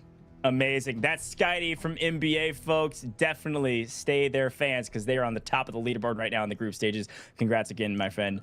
Go celebrate. Thanks. See you out there. Yep, see ya. Cheers. Woo, all right, been a fun interview and a great mind for the game. Those guys have been putting in the reps, and it has paid off. And a quick look back on some of the highlights. There was utter domination from Skydee himself. So many kills. 13 kills from Skydee as an individual. Folks, not only is that a ton of cash, that's like $650 that he just earned today as an individual, but also this just gave them so much value on the leaderboard, let alone the bricks they were able to get. Yeah, just massive, and I'm so happy we're able to get Skydee in to talk to us there. Of all the players playing today, his performance has just been on another level. I mean, their whole team obviously has played very well together, but SkyT has been leading the way in terms of frags, and great to have a chat to him. Just get a bit of an insight into their mindset coming into this. You say obviously they've been playing together from way back before Hangzhou, before Invitational last year, so just that chemistry between teammates. Sounds like they came into this quite patiently. They didn't change anything up drastically. They were just waiting for it to click, waiting for those opportunities. And today, NBA took those opportunities. Yeah, and looking back on the final leaderboard, we do see the final placements are exactly what we thought they would be. Of course, NBA wins. Fnatic gets second because those teams got the brick. But AGARTHA picks up third, frankly, on the back of their kill points. Picked up 18 total kill points in comparison to the rest of the lobby, which combined 4th, 5th, and 6th barely eclipsed them at a total of 19 between 3 teams, 10, 5, and 4. Genius has got to be one of the biggest stories of the day, aside from our winner. They have been the top team through group stages, and today just was not their day. Jin was in first and now get last. It will not drop them likely out of the top 3, maybe not even in the top 2, but they will likely not have a top spot now that NBA is able to put up 10 points and they put up 0 in today's match. Here's a look back on all of the winners in our group stages thus far as we have gone past our halfway point. You can see that Genius has won 2 matches, including the last one that they played, but NBA, the big winner today, and that's certainly going to help them out on the leaderboard like we've been talking about, Ben. Yeah, their first win of a day, NBA there, so big result for them, and they were sitting mid-table going in, so that's going to throw them right up there. And I was thinking a minute ago, I was like, Nox might be getting worried about SkyT catching up, and SkyT is just 2 points behind, obviously, or 2 kills behind. Obviously, Nox, Team Gotaga didn't play today, so tomorrow they have their opportunity to add to those totals. But yeah, Jame up there as well on 30 kills, joint with SkyT, both fragging out today. And then you can see lots of our players getting a whole bunch of kills today, but it's the players at the top of the overall leaderboard that have also been converting those to Mandelbricks that's been important. There's Jame, top of our player damage ranking now as well, with DE going to be playing tomorrow, Ubishka, and Nox as well. We just saw one of our other team, our Pool A, Group A teams, we're going to see again playing later on this weekend. Yeah, a good shout there, Ben. A big shout out to James, going huge today for Fnatic. That's a ton of damage. Likely going to see Uzbishka and Nox, like you mentioned, eclipsing that shortly in the next match when they do arrive here on main stage and play their 4th match. But either way, you look at it, SkyT also moves up to 4th overall on the right, eclipsing 7,000 damage. In general, really fun to watch these individual tallies continue to rack up. This is a team-based game, and everybody has a different role, and you can see some of those roles here on main stage. SkyT moves up to 2nd as well in the overall assets gained category.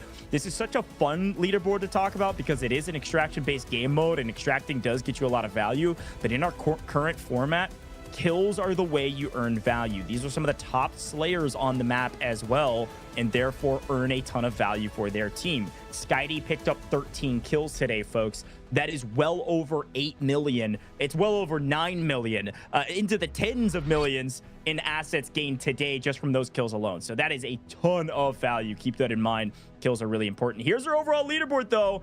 Like we mentioned, it was gonna be close at the top, but because Genius picked up 0 and NBA picked up 10, NBA move up to 1st in our group stage leaderboard, with the only team close by is Genius currently, but Gotaga playing tomorrow. Team Gotaga, if they get a win, they can move up to 1st. If DE get a win, they can move up to 1st. If Alliance get a win, they can move up to 1st. There is still anybody that could be at the top of this leaderboard right now, but I've got to turn my eyes to the right side of the board as well, Ben. Take a look at where Fnatic was able to jump up to. Yeah, Fnatic were on 5 points at the start today, so they've gained 7, got themselves up into 9th place there. So, it's not on the right side of the leaderboard, well, the left side of the leaderboard they'd rather be on, but that sets them up. That was a similar amount of points that we saw NBA come into today with. I think they had maybe 15, but, another big day from Fnatic can get them up into that group. And really what you're trying to do is you want to be in those top 2 and definitely not in the bottom 2, because that's what's going to help you go into that final weekend and not have to go through the grinder and go through those survivor matches if you're in those top 2. That's right. Well, folks, as you know, it same time, same place tomorrow. It's going to be Friday, Saturday, Sunday, every week until we're done with our 5-week competition. 4 weeks of group stages, our 5th week, our survivor stages into the finals. Tomorrow, though, it's going to be the other 2 groups, groups A and B, competing to see who could maybe top the leaderboard and dethrone a now leading Mandelbrick addiction. Will Team Gotaga continue to reign supreme? Will Dark Entities continue to slay out and find themselves at the top of the leaderboard, or will everything change like it did today? Folks, drop a follow on all major socials like you see down below here with Delta Force. So many great things happening in the Delta Force ecosystem on the main channels, on the Esports channel, here with the Rise series. Check out that website. But Ben, I gotta hear from you, my friend. It's time to wrap up the show. How the heck did it feel to join us here on the broadcast? You crushed it today. Thank you so much. It's been brilliant. My first time on the group stages in a huge esports event for Delta Force like this. So absolute pleasure to be here. I've been following it closely, and it's nice to be a part of it now and to see such a great event today with SkyT and NBA putting on a brilliant performance. So pleasure to be here for you all, with you again as always, Goj. Been a brilliant event. Can't wait for tomorrow. Crushed it, man. Really fun to cast with you today. But folks, I've got to turn my attention to you. Thank you so much for joining us. We had some entertainment today on the back of SkyT and NBA, so we love to see it. Everything could change again tomorrow with 2 new groups of teams, 6 new teams joining us, trying to battle to see who will be the top team at the end of our group stages. You're not going to want to miss it. Same time, same place tomorrow from EMEA. And of course, we'll be live a little bit later today for Americas as well, with a couple new faces casting those games. You're not going to miss it. As a final reminder, we couldn't do it without you, the viewer. So thanks for tuning in. And we'll see you same time, same place tomorrow, or a little later today for Americas.